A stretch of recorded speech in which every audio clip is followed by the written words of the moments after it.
नमस्कार, मैं अभिषेक कुमार आप सभी का स्वागत करता हूं रेलवे कैंपस से यूट्यूब चैनल पे। तो आप सभी को मेरा जय गुरु।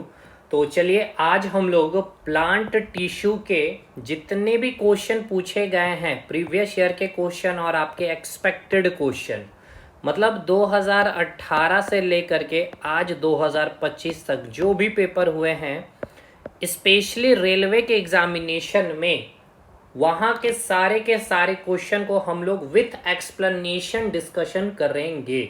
और यकीन मानिए इस वीडियो के बाद आपने थ्योरी क्लास देख ली होगी या आपने कहीं से भी पढ़ी होगी, और मैं आपसे रिक्वेस्ट करता हूँ कि आप प्लांट टिश्यू का एक बार केवल थ्योरी क्लास 1 घंटे में मैंने पूरा फिनिश करवा रखा है। जैसे कि आप देख सकते हैं, अगर आपने कल की क्लासेस देखी है, इसी चैनल पे वीडियो है, सारा कुछ एक एक चीज को एकदम फिगर के साथ, हर एक चीज को बखूबी से, हर एक पार्ट को, हर एक कंसेप्ट को समझाया गया है।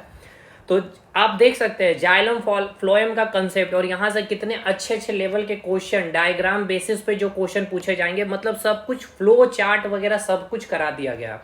और आज भी मैं पूरी चीज़ें को रिवीजन भी करा दूंगा। तो आपसे इतना रिक्वेस्ट है कि अगर सेशन अच्छा लगता हो भाई, तो ज़रूर से ज़रूर सेशन को लाइक करिएगा, अपने दोस्तों तक शेयर करिएगा, और एक कमेंट सेक्शन में आप अपना कमेंट ज़रूर लिखिएगा। तो बिना देर के हुए सेशन को स्टार्ट करेंगे। अब देखिए सेशन कैसे सारी चीज़ों को मैं लेकर के आया हूँ, पहले इसको भी समझ लीजिए। क्वेश्चन आपका 2018 में जितने पूछे गए हैं और 2025 तक के, तो 2025 में टोटल टिश्यू चैप्टर से, ठीक है, टिश्यू चैप्टर से अगर देखा जाए तो 24 से 25 क्वेश्चन पूछे गए थे। और इसमें भी 24 से 25 क्वेश्चन में मैक्सिमम क्वेश्चन का जो वेटेज रहा 14 से 13 क्वेश्चन ये पूछा गया था आपका एनिमल टिश्यू से।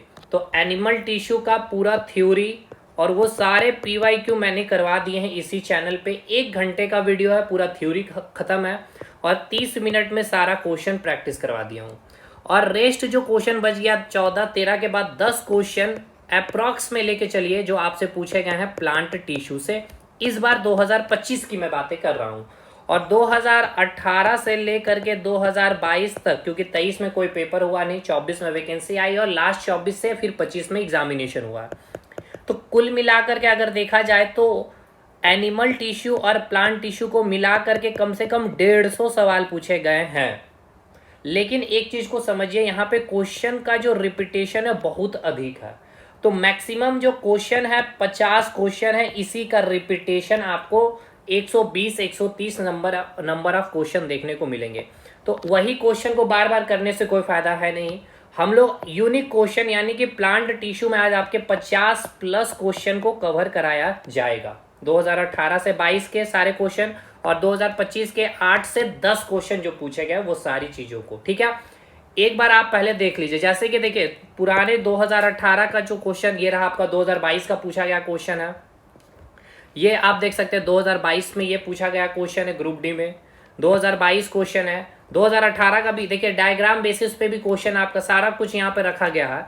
तो सारा कुछ 2022 2018 ये सारा रहेगा। और अभी अपडेटेड 2025 की मैं बातें कर लूँ, और सबसे पहले हम लोग 2025 के ही क्वेश्चन को कर लेते हैं जो आपके इस बार एग्जामिनेशन में पूछे गए। ये रहा टिश्यू से जो आपके 2025 में क्वेश्चन पूछे गए हैं। और ध्यान रखना, टिश्यू का मतलब एक एनिमल टिश्यू और एक प्लांट टिश्यू, ये हमने कंप्लीट कर लिया है, theory plus PYQ plus expected question, और इसके हमने थ्योरी कवर कर लिए हैं, और आज हम लोग क्वेश्चन भी देख लेंगे।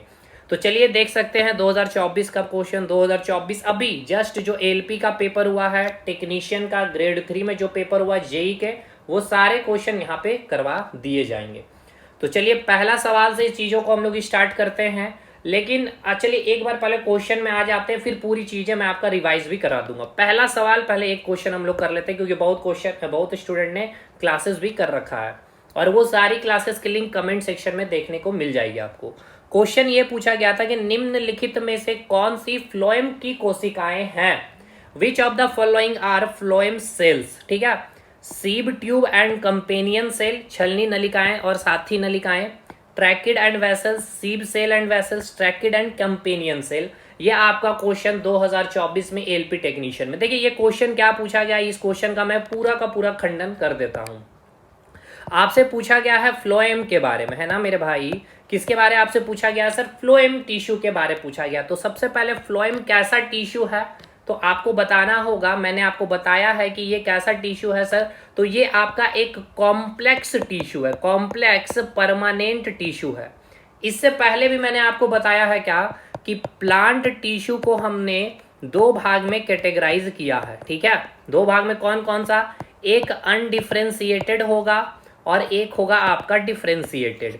डिफरेंशिएटेड मतलब जहां पे आपका सेल का डिवीजन नहीं होगा, और अनडिफरेंशिएटेड मतलब जहां पे सेल का विभाजन होगा। और इसमें हमने क्या देखा? मेरिस्टेमेटिक टिश्यू को देखा। और इस डिफरेंशिएटेड प्लांट टिश्यू जहां पे सेल का डिवीजन नहीं होगा, जिसको हमने क्या कहा सर? Complex tissue. सॉरी, इसे हमने क्या नाम दिया? Permanent tissue. इसे हमने क्या नाम दिया था? परमानेंट टिश्यू, यानी कि अस्थायी ऊतक। यानी ये अस्थायी है, स्टेबल है, सेल का डिवीजन नहीं होगा। अब इस परमानेंट टिश्यू में हमने दो कैटेगराइज किया, एक सिंपल परमानेंट टिश्यू और एक complex permanent tissue. Simple permanent tissue जहां पे similar types of cells present होते हैं, और कॉम्प्लेक्स परमानेंट टिश्यू में क्या होंगे? डिफरेंट टाइप ऑफ सेल्स आपको देखने को मिलेंगे। जैसे कि आप यहाँ पे देख सकते हैं डिफरेंट टाइप्स ऑफ सेल्स उपस्थित है, तो इसे ही आप क्या कहते हैं? Complex permanent tissue. और इसी कॉम्प्लेक्स परमानेंट टिश्यू में आपको पढ़ना है जाइलम के बारे में और फ्लोएम के बारे में। अब बात कर लेते हैं सर थोड़ा सा कि जाइलम और फ्लोएम। तो जाइलम का कार्य क्या है सर? जल का और जितने भी न्यूट्रिएंट्स हैं, जो मिनरल्स हैं, उसको क्या करते हैं? पौधे के सभी भागों में वर्टिकली यानी कि यूनि डायरेक्शन में क्या करती है? कंडक्शन करने का काम करती है। और फ्लोएम का काम कार्य क्या है? जो भी भोजन प्लांट बनाती है, उस भोजन को पौधे के हर एक भाग में पहुंचाने का कार्य फ्लोएम का होता है, ठीक है। ये बाई डायरेक्शन होता है, फिगर के साथ याद करिए। और मैंने आपको बताया था कि फ्लोएम जो है आपके 4 एलिमेंट से मिलकर के बने होते हैं, और चारों एलिमेंट का नाम याद करिए। सबसे पहला एलिमेंट जो आपको मैंने बताया था सीब ट्यूब, है ना। क्या बताया था मैंने? सीब ट्यूब, जिसको मैं हिंदी में कहूंगा छालनी ट्यूब, ठीक है, या चालनी भी बोल सकते हैं, छालनी ट्यूब। दूसरा था आपका कंपेनियन सेल, यानी कि इसे ही हम कहते हैं सहकोशिकीय या सहयोगी कोशिका। तीसरा क्या था आपका? फ्लोएम फाइबर, यानी कि फ्लोएम तंतु हो गया ये आपका, ठीक है, फ्लोएम तंतु हो गया आपका। और अंतिम चौथा जो एलिमेंट था वो क्या था? Phloem parenchyma. तो इसको हिंदी में क्या कहेंगे? फ्लोएम मृदुतक। अब यहाँ पे सबसे इंपॉर्टेंट जो आपसे क्वेश्चन पूछता था, ये कैसा है सर? ये एक डेड एलिमेंट होता है, ये आपका लाइव एलिमेंट होता है, यानी कि ये जीवित होता है। उसी प्रकार कंपेनियन सेल भी लिविंग होता है, लेकिन फ्लोएम फाइबर इसमें मैंने आपको बताया था ये क्या होता है सर? डेड होता है। बाकी फ्लोएम पैरेनकाइमा भी क्या होता है? लिविंग होता है। तो क्वेश्चन आपसे क्या पूछा गया कि पैरेनकाइमा, देखिए सॉरी, फ्लोएम के बारे यहाँ पे क्वेश्चन आपसे पूछा गया।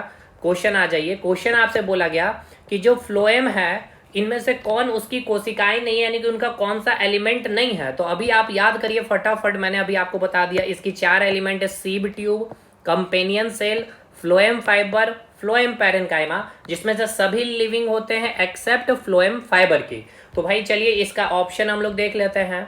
क्या सीब ट्यूब है उसका एलिमेंट? बिल्कुल है। कंपेनियन सेल है? बिल्कुल, यानी option A is the right answer. Tracheid देखेंगे तो आप वेसल्स को भी देखेंगे, तो ट्रैकिड किसका एलिमेंट है? तो जाइलम। तो मैं जाइलम के बारे में बता दूं, जाइलम भी 4 एलिमेंट से मिल करके बना होता है। सबसे पहले आपको याद करना है किसके बारे में? ट्रैकिड्स हो जाएगा, यानी ये वेसल्स हो जाएगा। ट्रैकिड को ट्रैकिड ही कहेंगे, वेसल्स को वाहिका कहेंगे। और इधर हो जाएगा जाइलम फाइबर, यानी कि जाइलम तंतु, और ये हो जाएगा जाइलम पैरेनकाइमा। ये आपके कैसे होते थे? डेड होते थे। ये भी आपके डेड होते थे, ये भी आपके डेड होते थे, और ये आपका लिविंग होते थे, जाइलम पैरेनकाइमा। क्लियर है?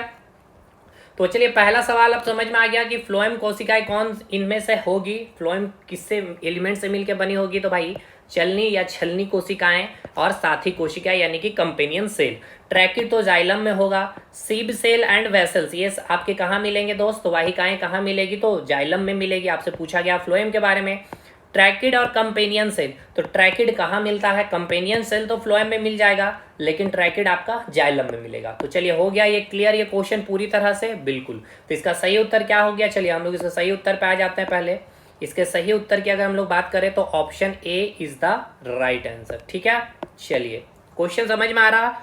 पूरा का पूरा मैंने जाइलम फ्लोएम रिवीजन करवा दिया आपका। चलिए अगला क्वेश्चन आपसे पूछा गया क्या है कि देखिएगा, अगला क्वेश्चन पूछा गया कौन सा या कौन से तने और जड़ों के वृद्धि वाले भाग में विद्यमान रहते हैं, यानी कि जो आपका स्टेम है और जो आपका रूट है उसमें जो ग्रोथ आपको देखने को मिलता है वहां पे क्या उपस्थित रहता है, यानी कि उस तने की या फिर उस जड़ की जो लंबाई में वृद्धि कराता है वो कौन सा टिश्यू होता है।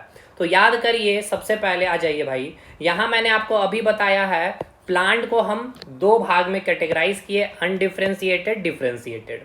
अनडिफरेंशिएटेड मतलब जिसमें आप किसी भी प्लांट के पार्ट को आप क्या कर पा रहे होंगे, पहचान नहीं कर पा रहे होंगे, यानी डिफरेंशिएट नहीं कर पा रहे होंगे, यानी ये एकदम इनिशियल फेज में ये प्लांट है, अभी इसका जन्म ही हुआ एम्ब्रॉय स्टेज में जहां पे सेल का डिवीजन होता है। तो इसी में आपने देखा था मेरिस्टेमेटिक टिश्यू के बारे में। तो मेरिस्टेमेटिक टिश्यू को भी हमने फर्दर 3 भाग में कैटेगराइज किया था। वैसे तो हमने इसको बहुत डिटेल पढ़ाया था कि मेरिस्टेमेटिक टिश्यू को हम 2 भाग में क्या कर रहे थे भाई, डिवाइड कर रहे थे, एक तो ऑरिजिन के आधार पर और एक लोकेशन के आधार पर। ऑरिजिन में आपने देखा प्रो मेरिस्टेम, प्राइमरी मेरिस्टेम और सेकेंडरी मेरिस्टेम। फिर लोकेशन के आधार पे आपने 3 कैटेगराइज किया था, एपिकल मेरिस्टेम, इंटरकैलरी मेरिस्टेम और एक था आपका लैटरल मेरिस्टेम। एपिकल मेरिस्टेम यानी कि ये जो आपका प्लांट है और ये आपका रूट हो गया और ये भाग सूट है, यानी कि जमीन से ऊपर वाले भाग को सूट कहते हैं, जमीन के नीचे वाले भाग को रूट कहते थे। तो प्लांट के या स्टेम के जो टिप पार्ट होगा, यानी ये जो टिप पार्ट, ये टिप पार्ट, ये टिप पार्ट हो गया और रूट के ये टिप पार्ट में क्या उपस्थित होता है सर, तो एपिकल मेरिस्टेम टिश्यू उपस्थित होते हैं, जो क्या करेगा भाई, इसकी लंबाई को इंक्रीज करने, यानी सूट की लंबाई और रूट की लंबाई इंक्रीज किससे होगा, एपिकल मेरिस्टेम टिश्यू से होगा। इंटरकैलरी मेरिस्टेम टिश्यू क्या होता है, तो जहां प्लांट में क्या, अब जैसे कि आपको बताया था मैंने नोड के बारे में, नोड कहाँ, जहां से ब्रांच निकलती है, जहां से पत्तियां निकलती है, तो 2 नोड के बीच के स्पेस को हम इंटर नोड कहते हैं और यहीं पे उपस्थित होता है आपका इंटरकैलरी मेरिस्टेमेटिक टिश्यू, जो क्या करता है, इंटर नोड की लंबाई को इंक्रीज करता है।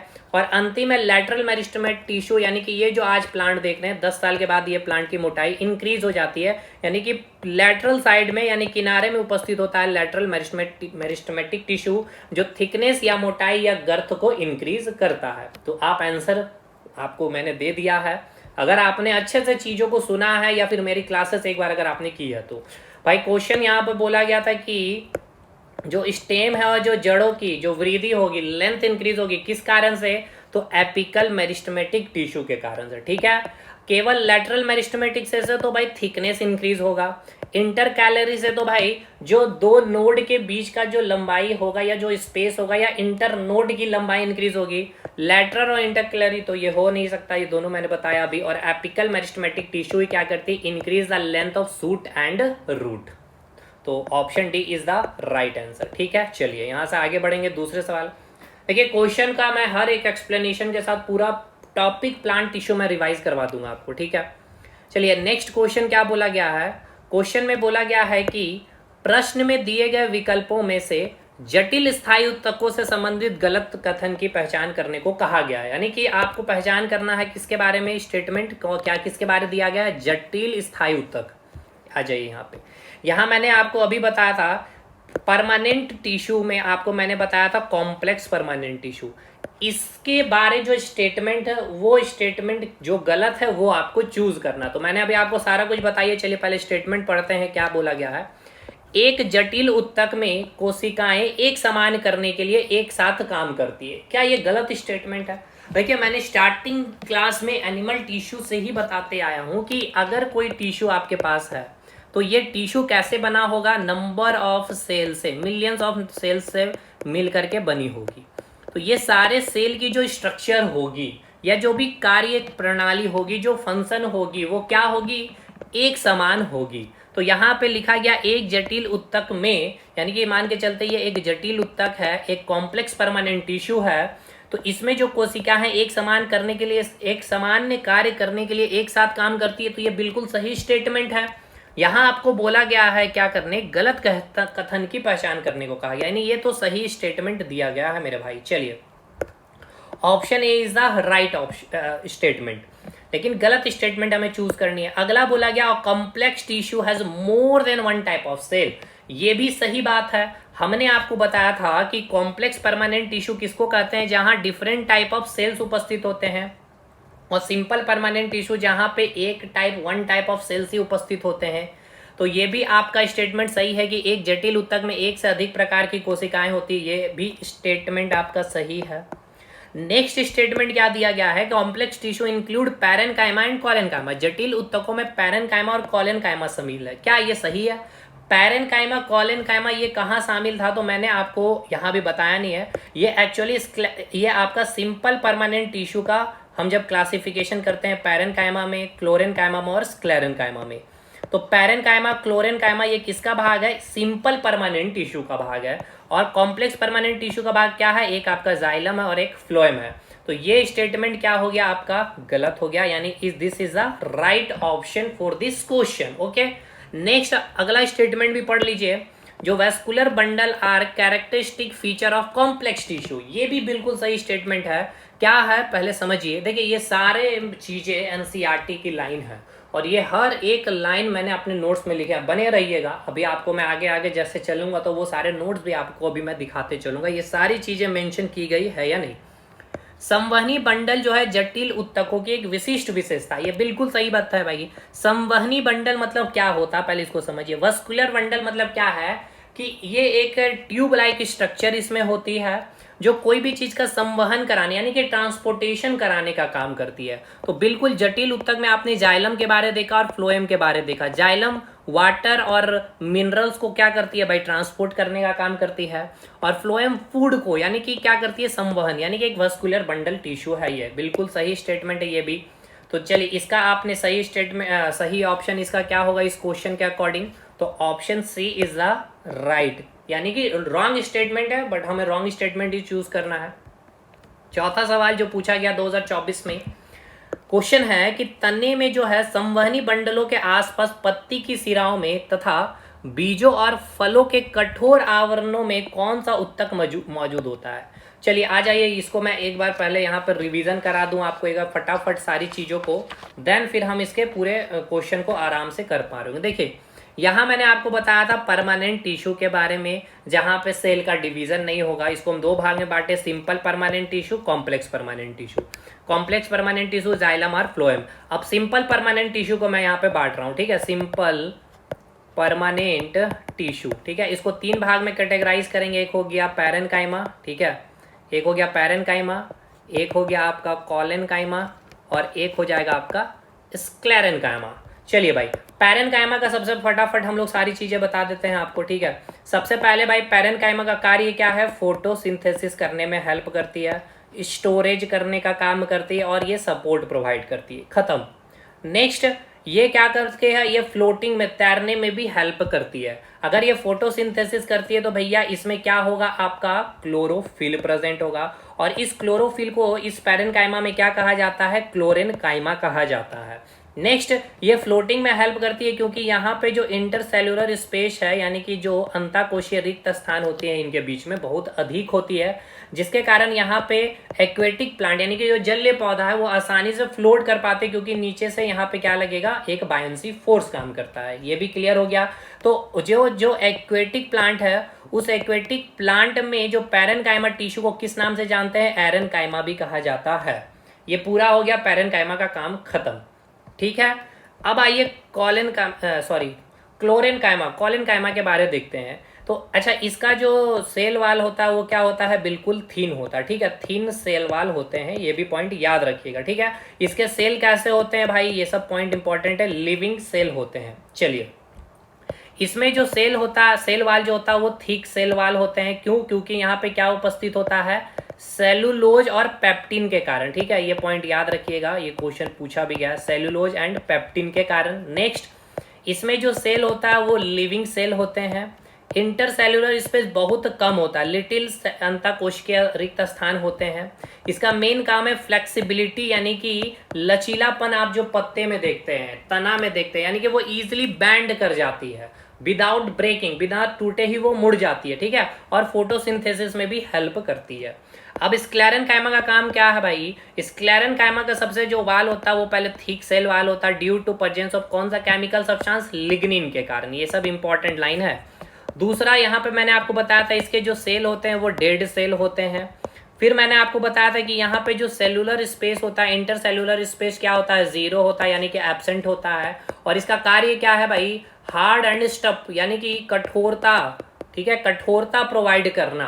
प्लांट में आप जो देखते हैं ना, कई पुराने जो गाछ वृक्ष को देखते हैं, बहुत ही कठोर उसकी तने हो जाती है ड्यू टू स्क्लेरेन्काइमा टिश्यू, क्योंकि ये डेड टिश्यू होती है इसी कारण। ठीक है, चलिए अब आइए इस क्वेश्चन में, और इसके सारे क्वेश्चन अब आपके बन पा रहे होंगे। देखिए क्वेश्चन क्या है भाई, कि जो तने हैं और जो संवहनी बंडलों के आसपास, संवहनी बंडलों मतलब क्या है भाई, वेस्कुलर बंडल, यानी कि जो आपके वेस्कुलर बंडल में क्या आएगा, जाइलम और फ्लोएम आएगा, तो जाइलम फ्लोएम के आसपास, ठीक। और पत्ती की जो सिराएं हैं, पत्ती की जो सिराएं यानी कि ये सब जो वेन आपको दिख रही है, तथा बीज यानी कि जो सीड है, तथा फलों के कठोर, यानी कि कठोर एक शब्द देखते ही किसकी याद आनी चाहिए, मैंने अभी आपको बताया, कठोर देखते ही स्क्लेरेन्काइमा, हार्ड एंड स्टफ कर देना। ठीक है, तो कौन सा टिश्यू के कारण दोस्त, तो आप क्या नाम देंगे, स्क्लेरेन्काइमा के कारण। ठीक है, कोई दिक्कत है, कोई दिक्कत नहीं है।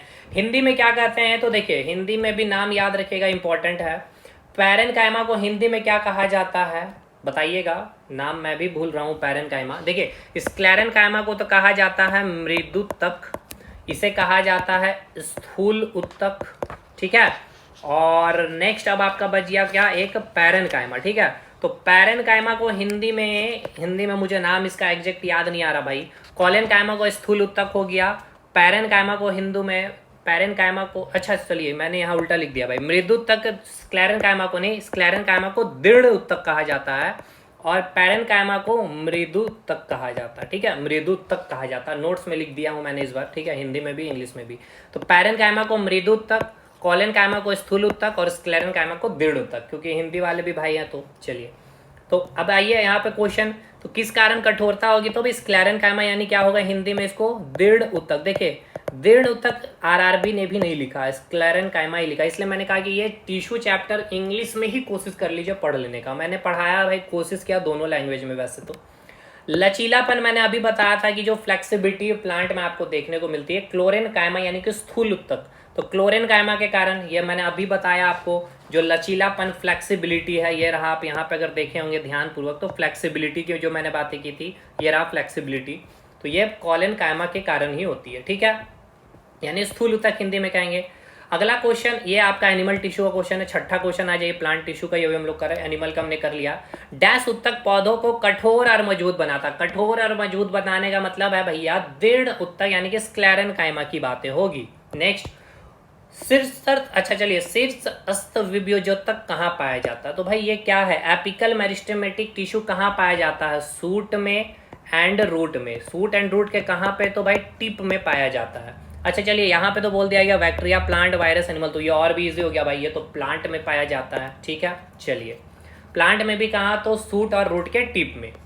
चलिए ये हो गया अब आपका प्लांट टिश्यू के सारे 7 क्वेश्चन हुए ना, और भी 2 क्वेश्चन आए हुए हैं दोस्त, ये सब तो एनिमल टिश्यू हमने कर लिया। हाँ ये रहा 8वां क्वेश्चन, देखिएगा, डैश जो है तने या जड़ के व्यास में वृद्धि, यानी कि भाई थिकनेस बढ़ा रहा होगा, गर्थ को बढ़ा रहा होगा, तो वो कौन होगा, लैटरल, यानी कि भाई उसको हिंदी में उसको, अच्छा लैटरल मेरिस्टेमेटिक टिश्यू को हम किस नाम से जानते हैं, कैम्बियम भी कहते हैं। आप नोट्स खोल लीजिएगा, और ये आपको एनसीईआरटी में भी लिखा हुआ है, और सेम मैंने नोट्स में भी लिखा। ठीक है, तो लैटरल मेरिस्टेमेटिक टिश्यू यहाँ पे देखिए है ही नहीं, और मैंने बताया भी था आपको, देखिएगा ये देखिए लैटरल मेरिस्टेमेटिक टिश्यू का काम क्या है, थिकनेस को इंक्रीज करना। ठीक है, यही इसको हम लोग कैम्बियम भी कहते हैं, तो कैम्बियम को टिक करके आप आ जाएंगे। देखिए ये है आपका एनिमल टिश्यू का वीडियो, और इसी प्रकार प्लांट टिश्यू का भी अपलोडेड है, जाके देख लीजिएगा। 8वां क्वेश्चन क्लियर है ना, ऑप्शन बी। चलिए अगला और अंतिम क्वेश्चन है ये आपका प्लांट टिश्यू से, क्या बोला गया, चलिए पढ़ते हैं। निम्नलिखित में से कौन सा उत्तक जटिल पौधों की विशेषता है, यानी कि भाई जटिल मतलब कॉम्प्लेक्स, ठीक है ना, कॉम्प्लेक्स प्लांट की बात हो रही है, जो उन्हें अपने स्थानीय वातावरण में रहने के लिए अनुकूल बनाती है। चलिए देखिए बहुत अच्छा क्वेश्चन है ये आपका, बहुत अच्छा क्वेश्चन है। क्वेश्चन में क्या बोला गया, क्वेश्चन को समझिए। कॉम्प्लेक्स प्लांट है, यानी कि जो जटिल पौधे हैं, जटिल पौधे मतलब क्या दोस्त, कि अच्छा जटिल पौधे की क्या विशेषताएं हैं जो उनको अपने स्थानीय वातावरण के लिए अनुकूल बनाती है। तो देखिए जटिल से यानी कि कॉम्प्लेक्स परमानेंट टिश्यू को याद करिए, उसमें किसको आपने पढ़ा था, जाइलम और फ्लोएम के बारे में पढ़ा था। और जाइलम और फ्लोएम का कार्य क्या है, कंडक्शन करना, ठीक है, यानी कि यह कैसा एक होता है, ट्यूब वेस्कुलर बंडल होता है, यानी कि संवहनी उत्तक होता है, वेस्कुलर टिश्यू होता है। तो यही जाइलम और फ्लोएम ये क्या करता है भाई, उस प्लांट को पानी मिनरल्स देता है, फ्लोएम उसको फूड। तो इसके बिना क्या प्लांट जीवित रह सकता है, आप कोई भी वातावरण में लेके चले जाएगा, ये दो चीज मिल रही है प्लांट को तो वो जीवित रह सकता है। तो उसके लिए जाइलम और फ्लोएम, तो ये किसके तहत आएगा, कॉम्प्लेक्स परमानेंट टिश्यू, इसी को हम लोग क्या बोलते हैं, वेस्कुलर टिश्यू भी कहते हैं, यानी कि संवहनी उत्तक भी कहते हैं। तो 9 सवाल आपके पूछे गए हैं और उधर आप देख सकते हैं। बाकी देखिए एनिमल टिश्यू के भी हमने सारे क्वेश्चन 2018 के, और देखिए एनिमल टिश्यू के सारे लेटेस्ट क्वेश्चन भी हमने किए हैं, देखिए 2024 का, ये सब सारे हमने क्वेश्चन करवा दिए हैं आपको, ठीक है। खैर चलिए ये सब हमने देख रखा है एनिमल टिश्यू का। तो अब हम लोग चलेंगे भाई पुराने क्वेश्चन, जो लेटेस्ट थे वो हमने कर लिए। अब आ जाइए हम लोगों का अपना 2018 का सारा क्वेश्चन जो पूछा गया है, चलिए एक एक करके। अब यहाँ पे एक कुछ एक्सप्लेनेशन मैं दूंगा, उससे पहले देखिए अभी जो मैंने आपको बताया ना, एनसीईआरटी की हर एक लाइनें नोट्स में देखिए लिखी मिलेगी आपको। मेरिस्टेमेटिक टिश्यू देखिए मैंने यहाँ पे फटाफट मैं रिवीजन करा दे रहा हूँ। ये हो गया आपका प्लांट टिश्यू। अच्छा इससे पहले देखिए सूट किसको बोलेंगे, पौधे का वह भाग जो जमीन के ऊपर है, यानी जमीन के ऊपर ये वाला भाग को पूरा सूट कहेंगे। और ये रूट वाला पार्ट रूट हो गया, यानी जमीन के नीचे वाला भाग हो गया। नोड ये हो गया, दो स्पेस के बीच को इंटरनोड कहते हैं। नोड जहां से कोई ब्रांच या पत्तियां निकलती, इंटरनोड इनके बीच के स्पेस को कहते हैं। चलिए आगे बढ़िए। चलिए प्लांट को हम क्लासिफाई कर रहे हैं अनडिफ्रेंशिएटेड और डिफ्रेंशिएटेड करके। डिफ्रेंशिएटेड मतलब क्या होता है सर, सेल जहां पे डिवाइड नहीं होगा, सेल यहाँ पे डिवाइड होगा, यानी एकदम अभी जन्मा है प्लांट और ये आपका यंग स्टेज है और बुढ़ापा स्टेज है, याद करिए क्लासेस से अच्छे से। यही अनडिफ्रेंशिएटेड में आपका मेरिस्टेमेटिक टिश्यू होता है, जहाँ पे सेल का डिवीजन होता है, हाईली डेंस साइटोप्लाज्म होते हैं, न्यूक्लियाई बहुत ज़्यादा डेवलप्ड नहीं होते, प्रोमिनेंट होते हैं, वैक्यूल्स अभी बनेगा ही नहीं, एब्सेंट रहेगा। सेल वाल सेल्यूलोज की बनी होती। परमानेंट टिश्यू ये बिल्कुल यंग हो चुका है, अब बुढ़ापा में ये स्टेज में भी आ जाएगा धीरे धीरे, इसमें सेल डिवाइड नहीं करता है। मेरिस्टेमेटिक टिश्यू को फर्दर हम ओरिजिन के आधार पर, लोकेशन के आधार पर, एपिकल, इंटरकैलरी, लैटरल हो गया, ये ओरिजिन के आधार पे। अच्छा यहाँ से सवाल आपका आता है कि जो एपिकल है और जो इंटरकैलरी किसका एग्जाम्पल है, इसका एग्जाम्पल, और लैटरल इसका भी है और इसका भी है। ये सब क्लासेस आप देख लेंगे, ये सब हो गया। बाकी ये एपिकल तो आपको पता चल ही गया भाई, शीर्ष में होने के कारण ये क्या करता है, increase the length of plant, और लेंथ जो पेड़ की लंबाई और जड़ की लंबाई बढ़ाएगी। इंटरकैलरी का भी इंटरनोड की लेंथ इंक्रीज करेगी, ये मैंने आपको बोला था, लिख लेने, यहाँ छूट गया है। और लैटरल क्या करता है भाई, थिकनेस इंक्रीज करता है, प्लांट की मोटाई बढ़ाता है। Permanent tissue simple, permanent, complex, different type of cell से बने होंगे, ये सिमिलर टाइप्स ऑफ सेल से बने होंगे। Parenchyma, collenchyma, sclerenchyma. पैरेनकाइमा का फंक्शन मैंने बताया, फोटोसिंथेसिस, स्टोरेज और सिक्रेशन और सपोर्ट प्रोवाइड करता है। और साथ के साथ मैंने आपको ये भी बताया कि ये तैरने में यानी कि फ्लोटिंग करने में भी हेल्प करता है, बायंसी फोर्स लगता है, क्योंकि यहाँ पे जो आपका इंटरसेल्युलर जो स्पेस है, जैसे कि अगर आप यहाँ पे देखिएगा, देखिए इंटरसेल्युलर जो स्पेस है यहाँ पे उपस्थित होता है अधिक मात्रा में, सेल वाल थीन होते हैं, बहुत ही पुरानी टिश्यू ये होती है। और इसमें जो क्लोरोफिल होते हैं, हरित लवण, उसको हम क्लोरेनकाइमा कहते हैं। और जो जलीय पादप है उसके पैरेनकाइमा टिश्यू को हम एरेनकाइमा टिश्यू के नाम से भी जानते हैं। इसके सेप बहुत प्रकार के होते हैं, ये सब देख लीजिएगा। कॉलेनकाइमा का मेन फंक्शन आपको क्या है, फ्लेक्सिबिलिटी प्रोवाइड करना, ठीक है। यहाँ पे क्या होता है, पेप्टिन और सेल्यूलोज के कारण यहाँ पे सेल वाल थिक होते हैं, इंटरसेल्युलर काफी स्पेस कम होता है, ठीक है। मैकेनिकल सपोर्ट और क्लोरो प्रकाश संश्लेषण भी। स्क्लेरेनकाइमा में मैंने आपको क्या बताया था भाई, यहाँ पे ये रहा मैकेनिकल सपोर्ट, यानी कि हार्ड और कठोर बनाने में मदद करता है। और यहाँ पे इंटरसेल्युलर स्पेस बिल्कुल एब्सेंट होती है, लिग्निन होके प्रेजेंट के कारण यहाँ पे सेल वाल काफी थिक होता है। जाइलम और फ्लोएम के बारे में मैंने बता दिया, 4 एलिमेंट है, ट्रैकिड, वेसल, जाइलम फाइबर। तो भाई ये सब आपको नाम मैंने बता दिया, वाहिका हो गया, जाइलम तंतु हो गया, जाइलम आपका मृदु तक हो गया। और फ्लोएम में जो आपको देखने को मिलेगा, जो 4 element, sieve tube, companion cell, ये सारे जो लिविंग डेड है, ये मैंने लिख दिया था। कंडक्टिंग टिश्यू होता है जिसको हम वस्कुलर बंडल के नाम से भी देखिए मैंने लिखा है ना दोस्त। और अच्छा एक चीज़ और छूट गया ना, लेटरल में जो मैंने आपको बोला था, देखिए एक चीज़ देखिए किस तरह से खूबसूरती के साथ कंटेंट को रेडी किया गया ना, आप भी मतलब पढ़ते टाइम आपको मज़ा आएगा। देखिएगा अगर आप देखिएगा तो यहाँ पे आपको पढ़ने में काफ़ी आनंद फील होगी। चलिए यहाँ पे मिल नहीं रहे मुझे, जो भी हो चलिए खैर आज। अच्छा ये रहा, देखिए मिल गया। लेटरल मेरिस्टेमेटिक टिश्यू जो ऑप्शन में देखिए दिया गया था कैम्बियम, तो कि मैंने यहाँ लिख रखा है, इसको हम कैम्बियम के नाम से भी जानते हैं, ठीक है, जो मोटाई को इंक्रीज करता है। इसके बाद यहाँ पे हम लोग खत्म करने के बाद हम जाइलम फ्लोएम के कार्य पे आ जाएंगे। तो देखिए जाइलम को यहीं पे इस डायग्राम, फ्लो डायग्राम से ही समझ लीजिएगा। क्या है function of xylem, water conduction में इसमें कौन हेल्प करता है, ट्रैकिड वेसल, सपोर्ट करने में जाइलम और फाइबर, फूड स्टोरेज में पैरेनकाइमा। ठीक है, चारों एलिमेंट का कार्य भी दिखा दिए। वर्टिकली ट्रांसपोर्ट करता है, फ्लोएम क्या करता है, फूड को ट्रांसपोर्ट करता है बोथ डायरेक्शन में। और ये रहा आपका पानी लेके जा रहा है जस्ट ऊपर, और फ्लोएम साइड में होता है जो यहाँ से लेके इधर भी जा रहा है, दोनों डायरेक्शन में। ये सब आप देख लीजिएगा क्लास को। अच्छा, अब एक चीज़ यहाँ पर मुझे बतलानी है, ठीक है, इसको ध्यानपूर्वक सुनिएगा, इस चीज़ को ध्यान से समझिएगा, क्योंकि यहाँ से क्वेश्चन रेलवे ने बहुत सारे पूछे हैं। ठीक है, देखिए समझिएगा जो हम आपको समझाना चाहते हैं। आपको पता होना चाहिए, सबसे पहले इंसान पे आते हैं, ठीक है ना। इंसान से चीज़ें बहुत आसान हो जाती है, क्योंकि हम और आप इंसान हैं। हम और आप क्या करते हैं भाई, बहुत सारे वेस्ट मटेरियल को क्या करते हैं, अपने बॉडी से बाहर निकालते हैं, यानी क्या करते हैं, उत्सर्जित करते हैं। क्या करते हैं भाई, उत्सर्जित करते हैं, यानी कि एक्सक्रीशन करते हैं। अब एक्सक्रीशन करने के लिए क्या है आपके पास, उसके लिए ऑर्गन है ना। यानी कि आप जो भी बॉडी से बाहर निकालते हैं, यानी हम और आप जो एक इंसान है, हमारे बॉडी में क्या होता है, एक एक्सक्रीशन प्रोसेस होता है, यानी कि उत्सर्जित करते हैं बॉडी से कुछ चीज़ को बाहर। कौन सी चीज़ों को हम बाहर करते हैं, पदार्थ, जो आपका पदार्थ होता है वेस्ट मटेरियल, ठीक है ना। यानी इसे हम कहेंगे अपशिष्ट पदार्थ, ठीक। यानी कि आपका मल मूत्र आप लिख सकते हैं, जिसे आप क्या करते हैं, अपने बॉडी से बाहर निकालते हैं। कैसे निकालते हैं, तो उसके लिए हमारे बॉडी में क्या है, ऑर्गन है, ठीक। अब सेम चीज़ जब हम बात करेंगे प्लांट में, तो प्लांट को भी क्या करना पड़ता है, कुछ ऐसे वेस्ट मटेरियल प्लांट में बनती है। जैसे वेस्ट मटेरियल में ये नाम याद रखिएगा, यहाँ से क्वेश्चन बनता है, रेजिन हो गया, गोंद भी इसे कहा जाता है, ठीक है। रेजिन को ही राल भी कह दिया जाता है। ये सब देखिए क्वेश्चन है आपके एग्जाम में, इसलिए मैं आपको समझा रहा हूँ। टैनिन भी, ये 4 नाम याद रखना है, जो क्या है आपका एक वेस्ट मटेरियल है, किसका, प्लांट का। तो अब इसको क्या करेगा प्लांट भाई, बाहर करेगा, एक्सक्रीट आउट करेगा, एक्सक्रीशन करेगा इसका, यानी क्या करेगा, उत्सर्जन करेगा। लेकिन प्लांट में एक्सक्रीशन करने के लिए कोई अंग नहीं होती है, ठीक है, कोई अंग नहीं होता है। तो इसको क्या कर दिया जाता है, जो जाइलम आपने जो पढ़ा, ठीक है, जिसे हिंदी में दारू कहेंगे, लेकिन जाइलम ही लिखा जाएगा एग्जामिनेशन में। जो पुराने जाइलम हो जाते हैं, जो ओल्ड जाइलम हो जाते हैं ना, उस ओल्ड जाइलम में क्या किया जाता है, वो सारे वेस्ट मटेरियल को, या कह लिया जाए इसको, क्या कर लिया जाता है, यहाँ पे स्टोर कर लिया जाता है। और स्टोर करने के बाद यही आपको बहुत ही हार्ड और कठोर मिलती है लकड़ी के रूप में, यानी कि वुड के रूप में। मैंने आपको क्या बताया, क्वेश्चन क्या पूछेगा अभी मैं आपको दिखाऊंगा, रूबरू कराऊंगा रेलवे के सवालों से, कि आपको मैंने यहाँ से चीज़ों को रिलेट करवाया कि जो इंसान है, इंसान के बॉडी में क्या होता है, उत्सर्जन होता है, एक प्रोसेस होता है, एक्सक्रीशन प्रोसेस होता है, जिसके लिए हमारे बॉडी में ऑर्गन है। तो हमारे बॉडी में जो वेस्ट मटेरियल, जो अपशिष्ट पदार्थ है, उसको हम मल मूत्र भी कहते हैं, है ना।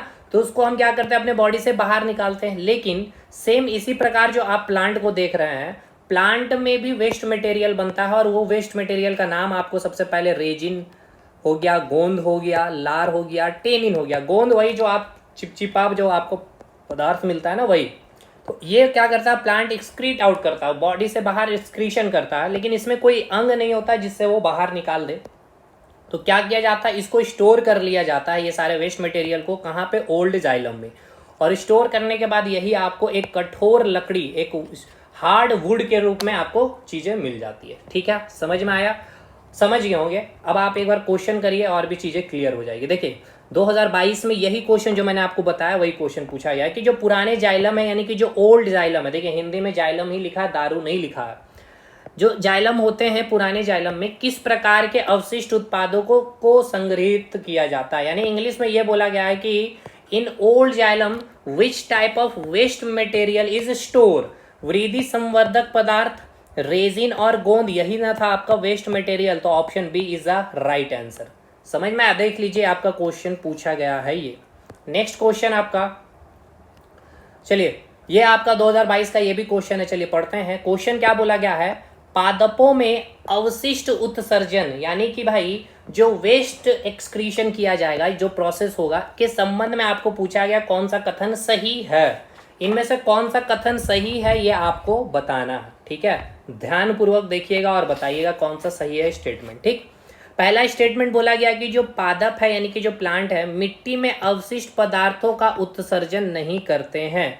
बोला गया है क्या भाई, प्रक्रिया के संबंध में कौन सा कथन सही है। ठीक है, बोला है कि पादप जो है मिट्टी में अवशिष्ट पदार्थों का उत्सर्जन नहीं करते। नेक्स्ट, कार्बन डाइऑक्साइड प्रकाश संश्लेषण में उत्पन्न एक अवशिष्ट उत्पाद है, मतलब एक एज ए प्रोडक्ट है आपका प्लांट में। क्वेश्चन को समझे आपने कि पादप में जो अवशिष्ट उत्सर्जन की प्रक्रिया के संबंध में इनमें से कौन सा कथन सही है, यानी कि प्लांट जो वेस्ट मटेरियल का जो एक्सक्रीशन करेगा उसके बारे में कौन सा कथन सत्य है।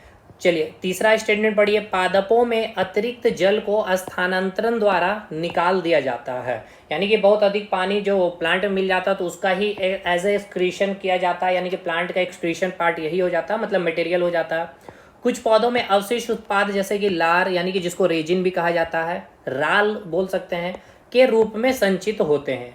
क्या आप बताइए, मैंने आपको बताया था ना कि जो प्लांट है यानी कि जो पादप होते हैं उसमें जो भाई वेस्ट मटेरियल होता है उसको क्या किया जाता है, बाहर नहीं निकाला जाता, उसको क्या कर दिया जाता है, स्टोर कर दिया जाता है ओल्ड जाइलम में। तो देखिए यहाँ लिखा है कि पादप जो है मिट्टी में अवशिष्ट पदार्थों का उत्सर्जन नहीं करते, पादप जो है मिट्टी में अवशिष्ट पदार्थों का उत्सर्जन नहीं करते हैं। ठीक है, ऑप्शन ए ये लिखा है। ठीक है, ऑप्शन ए में क्या लिखा है भाई कि पदार्थों का उत्सर्जन नहीं करते, मिट्टी में अवशिष्ट पदार्थों का उत्सर्जन नहीं करते हैं। कार्बन डाइऑक्साइड प्रकाश संश्लेषण में उत्पन्न एक अवशिष्ट उत्पाद है, ये सब है ही नहीं। ऑप्शन डी को ध्यान पूर्वक पढ़िए, कुछ पौधों में यानी कि जो प्लांट होते हैं उसमें अवशिष्ट उत्पाद यानी कि जो वेस्ट प्रोडक्ट जो होंगे वो लार रेजिन के रूप में क्या होते हैं, संचित तो होते हैं। यही ना स्टेटमेंट सही है भाई, यही ना बातें मैंने आपको बताया। कहाँ मैंने बताया कि मिट्टी में आपका ये वेस्ट मटेरियल को एक्सक्रीट आउट नहीं करता, कार्बन डाइऑक्साइड प्रकाश संश्लेषण एक अवशिष्ट उत्पादक है। मैंने कहाँ बोला कि बहुत अधिक वाटर एक वेस्ट मटेरियल की तरह प्लांट में होता नहीं होता। वेस्ट मटेरियल का मैंने 4 चीज़ें बताई, एक हो गया आपका लार या रेजिन कहिए, टेनिन कहिए, गोंद, जिसको क्या किया जाता है, स्टोर कर लिया जाता है, एक्सक्रीट आउट नहीं किया जाता है। ठीक है, ध्यान रखिएगा, एक्सक्रीट आउट नहीं किया जाता है, ओल्ड जाइलम में उसको स्टोर कर लिया जाता है। अब इसी के आधार पर बहुत सारे क्वेश्चन आपके पूछे गए हैं, एक भी क्वेश्चन आपका गलत नहीं होगा। ठीक है, चलिए आगे बढ़िए। अगला सवाल है, पौधों की पत्तियों द्वारा तैयार भोजन को फ्लोएम के माध्यम से पौधों के किन भागों तक पहुंचाया जाता है, बताइएगा भाई। पौधे की जो पत्तियां हैं यानी कि जो लीप्स हैं, जो पत्तियां हैं, उनके द्वारा भोजन बनाया जाता है, ये बिल्कुल बात सही है। अब उस भोजन को प्लांट के हर एक पार्ट तक कौन पहुंचाएगा, आपका फ्लोएम पहुंचाएगा। बताइए पहुंचाएगा कि नहीं, कहीं इसमें कोई दिक्कत है आपको तो बता दीजिएगा। कोई दिक्कत तो नहीं है भाई, बिल्कुल दिक्कत नहीं है। चलिए आइए, पहले इसका एक चीज़ को मैं आपको और बताना चाहूँगा। इसमें देखिएगा, इस फिगर को देखिए, ये जो आपकी पत्तियां हैं, ये जो पत्तियां यहाँ पे क्या बन रहा है, फूड बन रहा है, यहाँ फूड का निमार, यहाँ से खाना को देखिए ये ऊपर भी भेजा जा रहा है नीचे भी, यानी दोनों बोथ डायरेक्शन में। लेकिन अगर आपको मैं दिखाऊं यहाँ पे देखिएगा ध्यानपूर्वक, ये आपका फ्लोएम है, ये आपका फ्लोएम है। ये फ्लोएम किधर है भाई, ये देखिए साइड में है। ठीक है, साइड में बिल्कुल। ठीक है, और जो आपका जाइलम आप देख पा रहे होंगे, जाइलम ये कहाँ है, तो देखिए बिल्कुल बीचों बीच है। ठीक है, ये आपका बीचों बीच, और ये पानी को लेके ऊपर जा रहा है, एकदम वर्टिकली लेकर के चले जाएगा, ऐसे पानी एकदम वर्टिकली एक डायरेक्शन में जाएगा। लेकिन फूड है, अब यहाँ भी फूड बनेगा भाई, तो ये भी नीचे आएगा तो कुछ ऊपर जाएगा, बाई डायरेक्शन में होता है। ठीक है, ये फिगर मैंने इसलिए दिखाया ना, इस क्वेश्चन को आप बना पाइएगा। ठीक है, तो भाई फ्लोएम क्या करेगा, भोजन को कहाँ से कहाँ तक पहुँचाएगा, केवल बीज और विभज्योतकों तक, यानी कि सीड तक पहुंचाएगा, और जो केवल जहाँ पे मेरिस्टेमेटिक टिश्यू उत्पन्न है वहाँ तक जाएगा, केवल जड़ों और बीजों तक, केवल जड़ों और फलों तक। देखिए एक बात याद रखिए, यहाँ पे एक सेंटेंस यूज किया जा रहा है ओनली, ठीक है ना, केवल केवल केवल, तो ये बड़ा डेंजरस आपका एक शब्द हो जाता है, बहुत मुसीबत, या फिर समझिए बहुत कम पॉसिबिलिटी होती है उस ऑप्शन का सही होना। लेकिन यहाँ पे जब चौथा ऑप्शन पढ़िएगा, जड़ों में, ठीक है ना, जो जड़ में जो बीजेस वगैरह हैं, फलों में भी और विभज्योतकों तक भी, यानी कि सभी जगह भोजन को पहुंचाया जाता है। Option D is the right. यहाँ लिख दिया गया केवल बीज, बीज मतलब केवल बीज ही और केवल विभज्योतक तक ही। ठीक है, यहाँ पे केवल जड़ लिख दिया गया, केवल बीज लिख दिया, केवल जल केवल फल, तो भाई यहाँ पे मिसिंग हो गया ना, जितने भी विभज्योतक के उत्तक हो गए, यहाँ पे फल मिसिंग हो गया, यहाँ पे विभज्योतक, यहाँ पे बीज मिसिंग हो गया, यहाँ पे सब कुछ आ गया। ठीक है, और यहाँ पे केवल शब्द भी इस्तेमाल नहीं किया गया। चलिए नेक्स्ट क्वेश्चन, यहाँ पूछा गया कि कौन सी आकृति जो है, ठीक है ध्यान से देखिए, कौन सी आकृति फ्लोएम में भोजन की गति का सही निरूपण करती है। मतलब कि फ्लोएम का कार्य क्या, पहले ये बताइए भाई, पहले ये बताइएगा हमें कि फ्लोएम का कार्य क्या है। तो सर फ्लोएम का कार्य क्या है, भोजन को ट्रांसपोर्ट करना इन बोथ दी डायरेक्शन, ठीक है ना, किस डायरेक्शन में, बोथ डायरेक्शन में। अच्छा, फ्लोएम में मैंने 4 एलिमेंट के बारे में बताया, क्या आपको याद हुआ है? देखिए यहाँ से क्वेश्चन पूछता है मेरे भाई, चारों एलिमेंट को याद रखिएगा। सीब ट्यूब जो आपका एक लिविंग होता है, कंपेनियन सेल यानी सहयोगी कोशिका, छलनी आपका ये हो गया, आपका छलनी कोशिका हो गया, फ्लोएम फाइबर ये आपका डेड होता है, और फ्लोएम पैरेन्काइमा यानी कि फ्लोएम मृदुतक ये लिविंग होता है। ठीक, तो ये भोजन को कैसे लेके जाएगा इस फिगर में बताइए जरा, देख करके कौन सा फिगर सही है। देखिए एक्चुअली देखा जाए तो सही रूप से इसका फिगर आया ही नहीं है। अगर हम बात कर ले तो यहाँ पे भोजन कैसे लेकर के जाएगा, तो देखिए अगर यहाँ पे फूड में बना है, फूड यहाँ बना है, तो फूड इस प्रकार से यहाँ पे भी जाएगा, फूड यहाँ पे भी जाएगा। तो इसमें आप फिगर को देख करके, क्योंकि इसमें डायरेक्शन पता ही नहीं चल रहा ना कि खाने का डायरेक्शन इधर दिखाया गया है, समझ रहे हैं, ऐसे मतलब, या ऐसे दिखाया गया, ऐसे दिखाया गया, एरो कहीं दिख ही नहीं रहा, इसलिए आप इसमें नहीं कर पाइएगा।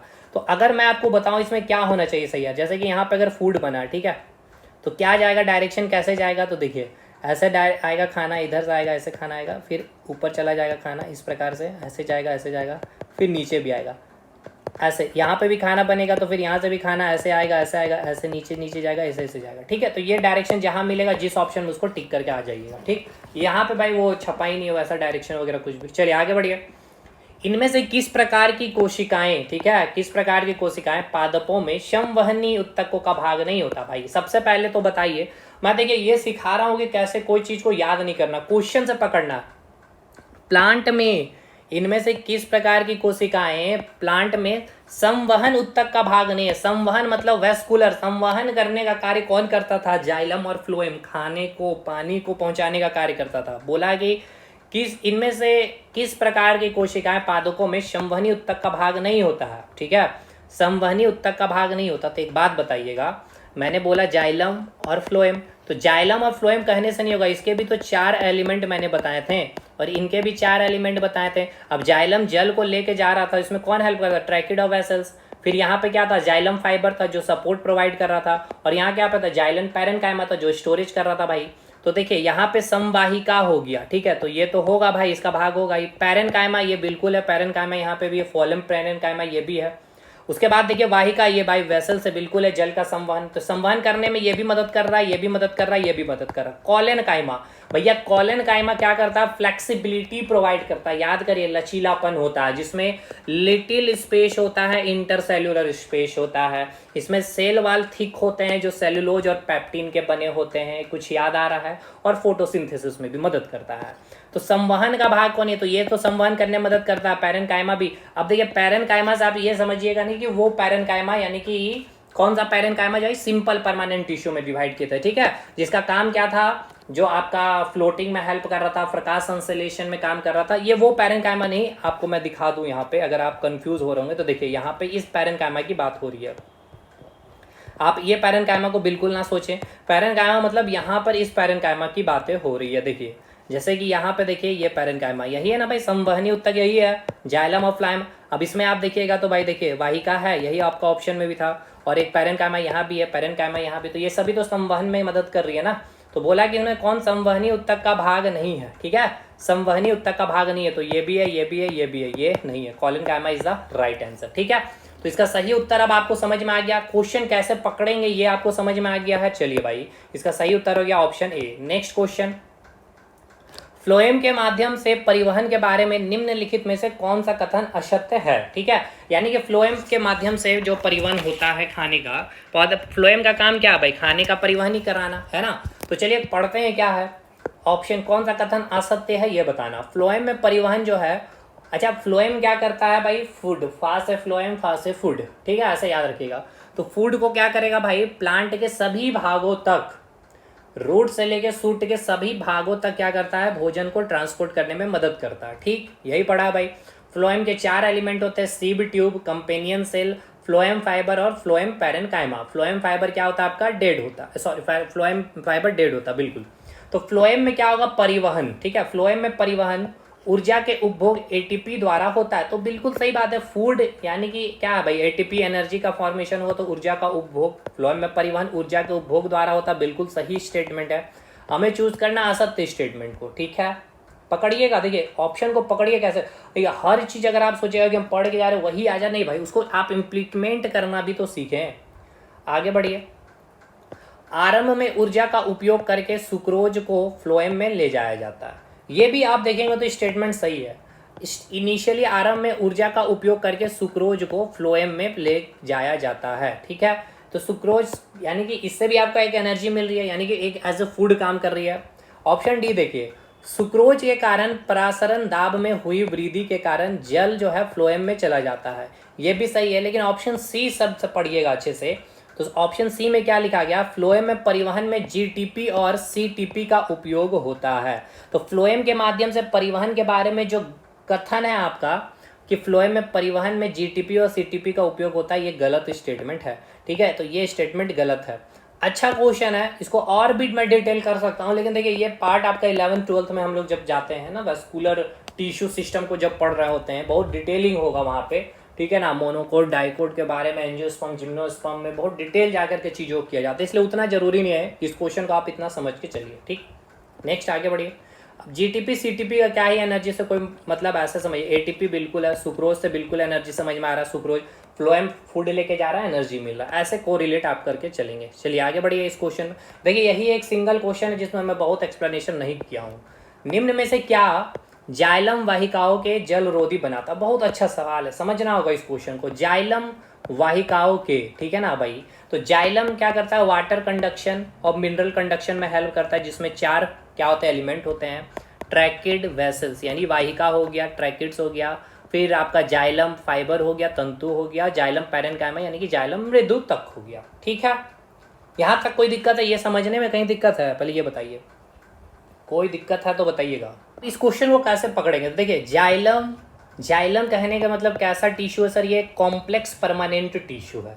कॉम्प्लेक्स परमानेंट टिश्यू के बारे में मैंने आपको क्या बताया था, आपको मैंने कॉम्प्लेक्स परमानेंट टिश्यू के बारे साफ शब्दों में बताया था कि भाई क्या मैंने बताया था कि इसमें जो आपका जो सेल होते हैं, ठीक है ना, इसमें जो आपका सेल होते हैं वो काफ़ी ज़्यादा थिक होता है, ठीक है। क्या होता भाई, काफ़ी ज़्यादा थिक होता है। अब ठीक होने का पीछे का रीज़न क्या है, इसमें क्या उपस्थित होता है, आपका लिग्निन प्रेजेंट होता है। क्या प्रेजेंट होता है सर, लिग्निन प्रेजेंट होता है। तो जल रोधी बनाता है इसको, ठीक है। जाइलम वाहिकाओं को जो है जल रोधी बनाता है, यानी कि जो जाइलम वाहिका है यानी कि जो वेसल्स हैं आपका, ठीक है। इस प्रकार से मान लीजिए ये वेसल्स हो गया और ये आपका ट्रैकिड हो गया, जहाँ से वाटर लेकर के ये जाएगा, जल को लेकर के जाएगा जड़ से, ठीक है, रूट से। तो इसको जल रोधी बनाया जा रहा है, ठीक है ना, कोई दिक्कत ना, वाटर से कुछ भी चीज़ें ना हो, इसको वाटर प्रूफ बनाया जा रहा है। कैसे बनाया जाता है, उसमें एक लेयर चढ़ा दिया जाता है, एक केमिकल सब्सटेंस है, ठीक है, एक रासायनिक पदार्थ है जिसको हम बोलेंगे लिग्निन, ठीक है। ये क्लियर है भाई। तो निम्न में से क्या जाइलम वाहिका को जलरोधी बनाता है, तो वो होगा आपका लिग्निन। बोलेंगे सर नोट्स में कहाँ, तो देखिए आइए भाई मैं ये भी क्लियर कर देता हूँ आपको, सब चीज़ नोट्स का ही है, कोई नोट से बाहर आपका एक क्वेश्चन बना ही नहीं। देखिए आइए यहाँ पे समझिए इसको अच्छे से। देखिए मैंने आपको क्या बताया था, कॉम्प्लेक्स परमानेंट टिश्यू के बारे में बताया था। ये बताया था कॉम्प्लेक्स परमानेंट टिश्यू, इसके जो सेल होते हैं वो कैसे होते हैं, डेड होते हैं। एक मिनट, ये क्या होते हैं मेरे भाई, डेड होते हैं। याद करिए मैंने बताया था भाई, कॉम्प्लेक्स परमानेंट टिश्यू के सेल क्या होते हैं, डेड होते हैं, ठीक है। अब आइए यहाँ पे, जैसे कि अगर यहाँ पे मैं आपको दिखाऊँ, चलिए यहाँ पे तो ठीक है, ये सारी चीज़ें ठीक है। देखिए अब यहाँ पे अगर आप देखेंगे सिंपल परमानेंट टिश्यू को देखिए, ठीक है, सिंपल परमानेंट टिश्यू ये रहा, पैरेन्काइमा कॉलेनकाइमा, इसका जो सेल था ये क्या था, लिविंग है, इसका सेल क्या है, लिविंग है। लेकिन स्क्लेरेनकाइमा क्या हो गया, ये आपका डेड हो गया। यानी यहीं से अब प्लांट का क्या है, बुढ़ापा स्टार्ट है। क्लास वाला याद करिए जो थ्योरी क्लास में मैंने लिया, यहाँ अभी यंग है, अभी यहाँ पे क्या हो रहा होगा भाई, चीज़ें थोड़ी थोड़ी डेवलप कर रही होगी, ठीक है, चीज़ें थोड़ी थोड़ी डेवलप कर रही होगी, बहुत ज़्यादा डेवलप नहीं, मतलब यहाँ पे सेल का तो डिवीजन होगा ही नहीं भाई, क्योंकि ये परमानेंट टिश्यू पहुंच चुके हैं, ठीक है ना, समझ में आ रहा है। लेकिन आपका सेल क्या है, अभी जीवित है, ठीक है। अभी आप जैसे कि भाई जन्म लिए तो भाई सेल का डिवीजन हुआ, तो आप जब जन्म लिए एम्ब्रॉय स्टेज में थे, भ्रूण अवस्था में, तो आपका कोई भी आँख नाक कान अंग कोई भी पहचान हो रहा था नहीं, अनडिफरेंशिएट यानी कि मेरिस्टेमेटिक टिश्यू। फिर वो आप वही मेरिस्टेमेटिक टिश्यू डिवाइड करते करते करते करते आपका एक परमानेंट टिश्यू का रूप ले लिया। अब ये परमानेंट टिश्यू में अब आप यंग बन गए, यंग बन गया तो ऐसा नहीं कि अभी आप बूढ़ा, मतलब कि यंग ऐसा नहीं कि 20 साल का आपका कुछ तो लंबाई बढ़ेगी, आवाज़ में थोड़ी सी चेंजेस आती है, हल्की फुल्की चेंजेस देखने को मिलती है, मतलब ये चेंजेस समझिए कुछ नहीं होगा। लेकिन अभी यंग है तो आपका एक कुछ दायित्व होता है, मतलब आप कार्य कर रहे होते हैं पैरेन्काइमा कॉलेनकाइमा में। स्क्लेरेनकाइमा में आप डेड हो गया है, सेल्स आपके डेड हो गया, अब आप कठोरपन पे आ चुके हैं, ठीक है। और क्यों आया, सेल वाल ठीक हो गया, क्योंकि लिग्निन के कारण। और ये देखिए यहाँ पे मैंने बताया लिग्निन के कारण। और ये आपका ये भी क्या है, कॉम्प्लेक्स टिश्यू क्या है भाई, कॉम्प्लेक्स परमानेंट टिश्यू क्या है, ये भी कंप्लीटली तरह से डेड इसमें ये होते हैं। और ये पूरा इस बुढ़ापा का स्टेज है, तो इसमें भी क्या होगा भाई, जल रुधि बनाने के लिए वो लिग्निन केमिकल सब्सटेंस ही कार्य करता है, ठीक है। वो थ्योरी क्लास एक बार देख लीजिएगा, चीज़ें और भी अच्छे से समझ में आएगी। नेक्स्ट क्वेश्चन पे आइए। पौधे अपने, देखिए ये फिर से वही सवाल आ गया, पौधे अपने अवशिष्ट उत्पादों यानी कि जो वेस्ट मटेरियल है को किन विभिन्न भागों में संग्रहित करते हैं भाई, कहाँ पे स्टोर किया जाता है। तो मैंने आपको क्या बताया था कि पौधे अपने जो है अवशिष्ट उत्पादों को किन भागों में संग्रहित करते हैं, ठीक है। क्या कहाँ स्टोर करेंगे भाई, तो देखिए यहाँ मैंने बताया था ओल्ड जाइलम यानी कि पुराने जाइलम, तो देखिए ऑप्शन डी में तो यहाँ पे मिलेगा पुराने जाइलम में। इसके अलावा ये भी याद रखिएगा कुछ पत्तियों में भी स्टोर कर लिया जाता है और कुछ रसधानियों में भी, यानी कि जो वेन होते हैं वहाँ पे भी, ठीक है, सिराएं जिसको बोलते हैं। तो option D is the right answer. वैसे पुराने जाइलम देख करके आप पकड़ लेंगे इसका सही आंसर। चलिए नेक्स्ट क्वेश्चन पे आइए। फ्लोएम पौधे का संवहनी उत्तक होता है, ये बिल्कुल सही बात है। जो डैश का फ्लोएम क्या करता है भाई, फूड का यानी कि पोषक को। अब देखिए खाना, फूड, पादप, ये सब ये क्या बोलते हैं, खाद्य नहीं लिखा है, पोषक यानी कि न्यूट्रिएंट्स लेके जा रहा है ना भाई। फूड का मतलब क्या हो गया, न्यूट्रिएंट्स, पोषक तत्व ही लेके जा रहा होगा, ठीक है। नेक्स्ट क्वेश्चन है कि सामान्यतः प्राणियों की तुलना में पादपों को कम ऊर्जा की आवश्यकता होती है, ठीक है। इसके मुख्य कारण क्या है पहले ये बताइए। तो उत्तकों में बड़े अनुपात में, यहाँ पे क्या लिखा है, आप अगर नहीं देख पा रहे होंगे तो यहाँ लिखा गया है उत्तकों, ठीक है, ये हो गया आपका उत्तकों में, ठीक है। क्या लिखा है दोस्त, उत्तकों में, ठीक है ना। क्या लिखा है दोस्त, उत्तकों में बड़े अनुपात में मृत कोशिकाओं की उपस्थिति होती है। जो आपके टिश्यू हैं, ठीक है, प्लांट में बहुत अधिक अमाउंट में डेड सेल्स उपस्थित होते हैं। गतिशीलता, प्लांट को गतिशीलता नहीं करनी पड़ती है, ये भी बात सही है, सही कहीं हद तक। पादप अपना भोजन स्वयं संश्लेषण करती है, ठीक है, शुद्ध ये। और एक है आपका श्वसन के दौरान पादप O2 मुक्त करती है, श्वसन के दौरान पादप O2 मुक्त करते हैं। तो ऐसा देखिए, अब O2 का यानी कि गैस का रिलीज करना या भोजन का संश्लेषण करना, ये कोई मतलब नहीं, क्योंकि ये तो भाई हमारे साथ भी होती है, इंसान में भी होती है, प्राणियों में भी होती है। लेकिन हाँ, प्राणी में गतिशीलता होती है, लेकिन पादप में कोई मूवमेंट होता है क्या, चलना फिरना, कोई ये करना नहीं होता। बड़े अनुपात में मृत कोशिकाएं होती है, हमारे बॉडी में मृत कोशिकाओं क्या भाई, कंपैरेटिवली प्लांट से बहुत कम है। तो ये दो रीजन सही है, यानी कि A and B is the right statement. देख लीजिए क्वेश्चन है आपका ये सब। निम्नलिखित में से कौन सा उत्सर्जी उत्पाद पौधों के पुराने जाइलम में संग्रहित होते हैं, ये बिल्कुल रेजिन, लार या फिर टेनिन या फिर गोंद कह सकते हैं। नेक्स्ट क्वेश्चन, पादपों में रेजिन और गोंद विशेषकर डैश में संचित होते हैं। देखिए इतने क्वेश्चन ये पूछे गए ना भाई, यहाँ पे पुराने जाइलम में स्टोर होते हैं। नेक्स्ट क्वेश्चन, निम्न में से कौन सा प्रकाश संश्लेषण के उत्पादों का पत्तियों से पादप के अन्य भागों तक परिवहन कराता है, कौन कराता है, फ्लोएम कराता है।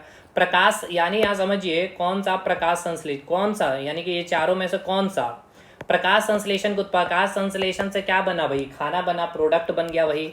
तो उसको पत्तियों से पूरे प्लांट तक कौन लेकर जाएगा, तो ये फ्लोएम ही लेकर के जाएगा ना, ठीक है। चलिए आगे बढ़िए नेक्स्ट क्वेश्चन पे। चालनी पट्टिकाएं जो है, यानी कि जो सीब प्लेट है, सीब ट्यूब, किस में पाया जाता है, फ्लोएम में पाया जाता है। याद करिएगा, फ्लोएम नली कोशिकाएं में पाया जाता है, ठीक है। फ्लोएम नली कोशिकाएं में, फ्लोएम सहचर कोशिकाओं में पाया जाता है, फ्लोएम तंतु कोशिकाओं में पाया जाता है, फ्लोएम पैरेन्काइमा कोशिकाओं में पाया जाता है। बताइए चालनी पट्टिकाएं जो हैं आपके, वो कहाँ पाए जाते हैं, बताइएगा। अच्छा क्वेश्चन, इसमें भी स्टूडेंट गलती कर सकते हैं भाई, ठीक है।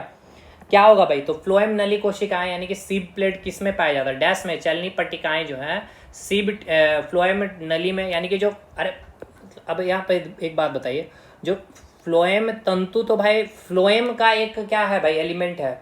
जो आपका फ्लोएम आपने पढ़ा वो कैसा होता है, एक नली लाइक स्ट्रक्चर होती है, तब तो जाके कोई भी चीज़ का यहाँ पे संवहन होता है। तो फ्लोएम नली कोशिकाओं में आपका ये सीब ट्यूब या सीब सेल बोल सकते हैं, उपस्थित होते हैं, ठीक है। Option A is the right answer. निम्नलिखित आज यहाँ पे देखिए 4 फिगर दिखाया गया और पूछा क्या गया, मैं यहाँ पढ़ता हूँ, ठीक है। लाल और दिखाएगा तो पढ़ नहीं रहा, यहाँ पे ब्लैक एंड व्हाइट है। बोला गया कि फ्लोएम जो है वाहिकाओं के माध्यम से परिवहन को निरूपित करने में कौन सा डायरेक्शन सही है, जो फ्लोएम का बताया जा रहा है, ठीक है आपसे। यहाँ पे क्वेश्चन में ये बोला जा रहा है कि जो आपका फ्लोएम है ना, ये फ्लोएम, ठीक, तो यहाँ पे बोला गया है कि जो फ्लोएम है, फ्लोएम का काम क्या है, फूड का ट्रांसपोर्टेशन करना। तो अब ये बोला गया है कि यहाँ पे जो ट्रांसपोर्टेशन करती है फूड, ये कौन सा डायरेक्शन सही है, तो भाई फ्लोएम क्या करती है भाई, नीचे भी लेके खाना को जाएगी और ऊपर, यानी कि बाई डायरेक्शन, यानी कि देखिए बाई डायरेक्शन में कि यहाँ पे है और एक यहाँ है, यानी ऑप्शन ए ऑप्शन सी को आप यहाँ पे कट कर देंगे, कट कर सकते हैं बिल्कुल। चलिए आगे बढ़िए।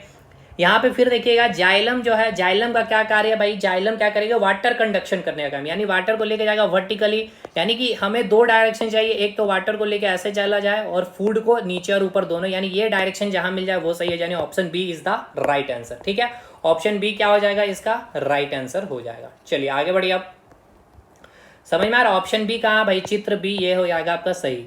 यहाँ पे क्या बोला गया देखिए जाइलम के बारे, तो जाइलम क्या करता है भाई, यहाँ रूट से वाटर वर्टिकली लेके जाएगा और फ्लोएम क्या करेगा, जो खाना बना पत्तियों में इसको नीचे भी लाएगा, ठीक है, और ऊपर भी लेके जाएगा, यानी ये डायरेक्शन जहाँ मिल जाए, एक तो वर्टिकली जल के लिए और नीचे और ऊपर फूड के लिए, ये डायरेक्शन कहाँ है, तो ऑप्शन बी में है, या चित्र बी भी बोल सकते हैं। जाइलम का इनमें से कौन सा घटक जल के परिवहन में कार्य नहीं करता, ठीक है। देखिए मैंने पहले ही कहा आपको, कई बार कहा आपको, जाइलम का कार्य क्या है, जल का ट्रांसपोर्टेशन करना, जिसमें कौन मदद करता है, आपका ट्रैकिड मदद करता है और आपका वाहिका यानी कि वेसल्स मदद करता है। ठीक, तो अगर आप देखिएगा बोला क्या गया, कौन सा घटक जल के परिवहन में कार्य नहीं करती है, कौन सा ये आपका जो है मदद नहीं करती, कौन सी मदद नहीं करती। देखिए बी और डी को अगर आप पहले देखते हैं, ठीक है, पहले ध्यान से लोग देखिए, ट्रैकिड हो गया और आपका वेसल्स हो गया, ये दोनों मदद करती है कि नहीं करती है, पहले ये बताइए। करती है ना, करती है कि नहीं, बिल्कुल करती है। अब जाइलम पैरेन्काइमा की बात की जाए तो भाई ये क्या कर रही थी, जाइलम पैरेन्काइमा ये स्टोरेज करने का काम कर रही है, यानी कि ये क्या स्टोर करती थी, वाटर का भी स्टोरेशन करने का काम करती थी और न्यूट्रिएंट्स को भी स्टोर करने का काम कर रही है, यानी कि पानी का कहीं ना कहीं ये भी कार्य कर रही है जाइलम मृदु तक। लेकिन जो तंतु है, यानी कि जो जाइलम फाइबर, ये क्या करता है, ये आपकी जो ट्रैकिड है और ये जो वेसल्स है इसको सपोर्ट प्रोवाइड करने का काम करता है आपका जाइलम फाइबर, यानी कि जाइलम तंतु। ठीक है, तो जाइलम तंतु का कोई रोल नहीं होता है वाटर के ट्रांसपोर्टेशन में, पूरी तरह से ये कंप्लीटली इंडिपेंडेंट होती है। ठीक है, ये कोई भी कार्य नहीं करती है जल के परिवहन में। ठीक है, चलिए आगे बढ़िए। अब नेक्स्ट है डैश, जो है रूट एपेक्स की लगातार विभाजित होने वाली कोशिकाओं द्वारा दर्शाया जाता है। तो मेरिस्टेमेटिक विकास जो है रूट एपेक्स की लगातार, यानी कि जो रूट यानी कि जो जड़ है, जड़ के जो एपेक्स जो टिप में लगातार विभाजन होने वाली कोशिकाओं द्वारा किसके द्वारा दर्शाया जाता है, मेरिस्टेमेटिक। नेक्स्ट क्वेश्चन, नारियल के जो छिलके देखते हैं ना, उसमें मौजूद कौन सा उत्तक है जो उसको कठोर या दृढ़ यानी हार्ड और स्टफ कौन बना रहा था, स्क्लेरेन्काइमा। स्क्लेरेन्काइमा यानी कि दृढ़ उत्तक, due to presence of lignin chemical substance, जिसके कारण सेल वाल क्या हो जाता है, काफी ज्यादा थिक हो जाता है। सभी आपके क्वेश्चन है भाई, ये सब पूछे गए क्वेश्चन है। अगला क्वेश्चन देखिए क्या है, क्वेश्चन पढ़िए, ऑप्शन देखेंगे आगे। पौधों में विव्यज्योतिकी उत्तक यानी कि मेरिस्टेमेटिक टिश्यू की बात हो रही है कि कोशिकाएं एक ऐसी प्रक्रियाएं से गुजरती है, ठीक है, एक ऐसी प्रक्रियाएं से गुजरती है, मतलब क्या है, जो आपका मेरिस्टेमेटिक टिश्यू, इसका क्या होगा, सेल का विभाजन होगा, है ना। सेल का विभाजन होते होते फिर प्लांट क्या होगा भाई, डेवलप कर जाएगा, विकास हो जाएगा। विकास हो जाने का मतलब ये किस में बदल जाता है, परमानेंट टिश्यू में, यानी मेरिस्टेमेटिक टिश्यू ही क्या किस में बदलता है, परमानेंट टिश्यू में बदल जाता है। ठीक है, तो बोला इस प्रक्रिया से गुजरती है जिसमें वे विभाजित होने की क्षमता को खो देती है, यानी ये परमानेंट टिश्यू यानी मेरिस्टेमेटिक टिश्यू परमानेंट टिश्यू में जब पहुंच जाती है तो अब ये विभाजित होता है, नहीं होता, सेल डिवीजन नहीं होता, ये क्षमता खो देती है। ठीक है, तथा एक अस्थायी आकृति और आकार ग्रहण कर लेते, बिल्कुल, यानी कि आप यंग और फिर वृद्धावस्था में पहुंच जाते हैं, यही जो बच्चा जन्म लिया है मेरिस्टेमेटिक टिश्यू, और एक विशिष्ट कार्य करने के लिए विशेषकृत हो जाती है। अब आप एक पर्टिकुलर फंक्शन काम करने लगेंगे, जैसे जाइलम पानी को ले जा रहा होगा, फ्लोएम फूड को लेके जा रहा होगा, है ना, आपका स्क्लेरेन्काइमा कठोरता प्रदान कर रहा होगा, कॉलिनकाइमा फ्लेक्सिबिलिटी दे रहा होगा, पैरेन्काइमा भाई फोटोसिंथेसिस से सपोर्ट स्टोरेज करने का काम करे, एक विशिष्ट कार्य करना। तो इस प्रक्रिया को किस नाम से जाना जाता है, तो भाई यहाँ पे क्या हो रहा है भाई, विभेदन हो रहा है। क्या हो रहा है भाई, यानी कि इसी को बोलते हैं ना डिफरेंशिएशन, ये हो गया आपका विभेदन। यानी कि देखिए कितना शानदार सवाल है, और ये मैंने अपने नोट्स में एज इट इज पहले ही स्टार्टिंग में ही प्लांट टिश्यू में किया गया था। तो ये क्या है भाई, बोला गया कि इस प्रक्रिया को किस नाम से जाना जाता है, यानी कि यहाँ पे आप क्या कर रहे थे, डिफरेंशिएट कर रहे थे, अनडिफरेंशिएटेड था, और अब इसको आप क्या कर पा रहे, डिफरेंशिएट कर रहे हैं, यानी कि विभेदन, यानी अब इसको आप डिफरेंशिएट नहीं कर पा रहे, किसी भी ऑर्गन विभेद नहीं कर पा रहे। चलिए आइए मैं दिखाता हूँ नोट्स में, पहले ये है कि नहीं है, देखिएगा नोट्स को आप देखिए, एकदम स्टार्टिंग में मैंने डिवाइड ही किया था, यहाँ से देखिएगा डिफरेंस प्लांट टिश्यू जो आपका अनडिफरेंशिएटेड और डिफरेंशिएटेड, और इसी में मैंने मेरिस्टेमेटिक टिश्यू देखिए डायग्राम भी बनाया, और फिर यही मेरिस्टेमेटिक डिवाइड करके ये परमानेंट टिश्यू यानी कि विभेदन एक प्रक्रिया के तहत पहुंच जाती है। ठीक है, चलिए आगे बढ़िए, नेक्स्ट क्वेश्चन पे आते हैं हम लोग। समझ में आया कि नहीं भाई, ये क्वेश्चन बहुत अच्छा सवाल है आपका। चलिए यहाँ पे देखिएगा, किसी पादप में मोटी कोशिका भित्ति वाली ऐसी कोशिकाएं हमें कहाँ मिल सकती है, बताइएगा कहाँ मिल सकती है ऐसी मोटी कोशिकाएं हमें। ठीक है, देखिए सबसे पहले इसके स्ट्रक्चर को ध्यानपूर्वक देखिएगा इसके स्ट्रक्चर को आप ध्यानपूर्वक देखिए कहाँ पे मिलेगी किसी पादप में। एक बात पहले ये बताइए, देखिए यहाँ है विविजुक्तिक एक ऑप्शन है, मेरिस्टेमेटिक टिश्यू है, और मैंने बताया था मेरिस्टेमेटिक टिश्यू के जो सेल्स होते हैं लिविंग होते हैं, और इसके सेल वाल क्या होते हैं एकदम थिन होती है, और कोशिका यानी कि मोटी यहाँ पे बात है, यानी कि ऑप्शन सी हटा लीजिए। चलिए ऑप्शन सी हमने हटा दिया। अब आइए बात कर लीजिएगा सबसे बाह्य त्वचा के बारे में। पहले देखिए बाह्य त्वचा यानी कि एपिडर्मिस में। ठीक है, देखिए बाह्य त्वचा मतलब क्या है भाई, ये आउटर लेयरिंग होता है, एकदम लाइनिंग होता है, इसमें सेल क्या होते हैं, सेल जो होते हैं एकदम चिपके होते हैं, एकदम लेयर में होता है। ठीक है, लेयर में होता है, तो ये एकदम बाहरी आउटर लेयर पार्ट होता है एपिडर्मिस का जो पार्ट है। तो किसी पादप में मोटी कोशिका भित्ति वाली ऐसी कोशिकाएं कहाँ मिल सकती है, इस प्रकार से डॉटेड इस प्रकार से कहाँ मिलती है, यानी कि बाह्य त्वचा में भी नहीं मिलेगी आपको। ठीक है, ये भी आपका हट गया, ये भी हट गया। अब बात करेंगे जाइलम में और फ्लोएम में। अब देखिए भाई जाइलम और फ्लोएम दोनों की कोशिकाएं मोटी होगी, दोनों कॉम्प्लेक्स परमानेंट टिश्यू है, डेड सेल है due to presence of lignin. लेकिन जाइलम का कार्य क्या है भाई, जल को लेके जाना, एकदम बीच में स्थित होता है, लेकिन फ्लोएम फूड को लाएगा कहाँ से, प्लांट में। तो अब ये देखिए स्ट्रक्चर, ये देखिए प्लांट का जो प्लांट बोल रहा हूँ, लीफ पत्ती लिप्स, ये देखिए स्ट्रक्चर उसी से मिलता जुलता है ना। तो option D is the right answer. ठीक है, option D is the right answer होगा। जाइलम और फ्लोएम में स्टूडेंट का मतलब डाउट रहता है कि सर जाइलम क्यों नहीं, तो जाइलम भाई क्या कर रहा है, जड़ से यानी कि रूट से उसकी जब आप स्ट्रक्चर देखिएगा ना, इस प्रकार से स्ट्रक्चर मिलेगा आपको। ठीक है, इस प्रकार से लेकर के जला जाता है जल को। ठीक है, तो इसका सही उत्तर क्या होगा, फ्लोएम में। कहाँ मिलेगा हमें, फ्लोएम में देखने को मिलेगा। चलिए नेक्स्ट क्वेश्चन, पैरेनकाइमा टिश्यू से क्वेश्चन बना है ये आपका। चलिए इस क्वेश्चन को पढ़ते हैं। पैरेनकाइमा याद है ना दोस्त, पैरेनकाइमा मतलब क्या है, पहले ये बताइए इसका काम क्या था, फोटोसिंथेसिस करना, थिन सेल होता है और ये लिविंग सेल भी होता है। चलिए यहाँ पे पढ़ते हैं क्या है। पौधों में समानता पाए जाने वाला सरल स्थायी उत्तक है, ये बिल्कुल सही है। पौधों में पाए जाने, कुछ पौधों में इसे हरित लवक कॉलेनकाइमा और एरेनकाइमा कहा जाता है, ये बिल्कुल सही बात है ना, कि कुछ पौधों में, ठीक है, कुछ पौधों में खास करके जो जलीय पौधा होता है उसको पैरेनकाइमा को हम किस नाम से जानते हैं, एरेनकाइमा कहते हैं। ठीक है, ये बिल्कुल सही बात है। और जो क्लोरोफिल है उसमें हम क्या कहते हैं, उसको क्लोरेनकाइमा कहते हैं। अब इसका सही उत्तर क्या दिया गया है कि देखिएगा, मतलब क्यों कहा जाता है ऐसा, जो हरित लवक है यानी कि जो क्लोरेनकाइमा यानी कि जो क्लोरोफिल को हम कहते हैं क्लोरेनकाइमा पैरेनकाइमा, इनमें क्या होता है, प्रकाश संश्लेषण के लिए पत्तियों में क्लोरोफिल पाया जाता है। बिल्कुल। वायु तक यानी एरेनकाइमा, इनमें वायु अवकाश जलीय पौधों में होते हैं और इसे तैरने में सहायता करते हैं, ये बिल्कुल सही बात लिखी है अभी तक कहा जाए तो इसी कारण से, क्योंकि भाई इसको हम क्लोरेनकाइमा इसीलिए कहते हैं क्योंकि जो आपका क्लोरोफिल है, ठीक है, क्लोरोफिल में क्लोरोफिल क्या करता है, फोटोसिंथेसिस कार्य करने का काम करता है। तो क्लोरेनकाइमा इनमें क्या होता है, प्रकाश संश्लेषण होता है पत्तियों में, क्योंकि क्लोरोफिल पाया जाता है, ये सही बात है। और ये एरेनकाइमा इसलिए कहा जाता है क्योंकि यहाँ पे जो सेल था इसके बीच स्पेस काफी अधिक था, तो बायंसी फोर्स नीचे से पानी लगाती है, इसलिए जलीय पौधा तैरती है, तो तैरने में इनकी सहायता, ये सही है। ऑप्शन बी पढ़िएगा एक बार, क्या लिखा है कि जो हरित उत्तक जो है क्लोरेनकाइमा या पौधे को सहारा देता, गलत बात है भाई, ये प्रकाश संश्लेषण करता है, यही खत्म हो गया बात।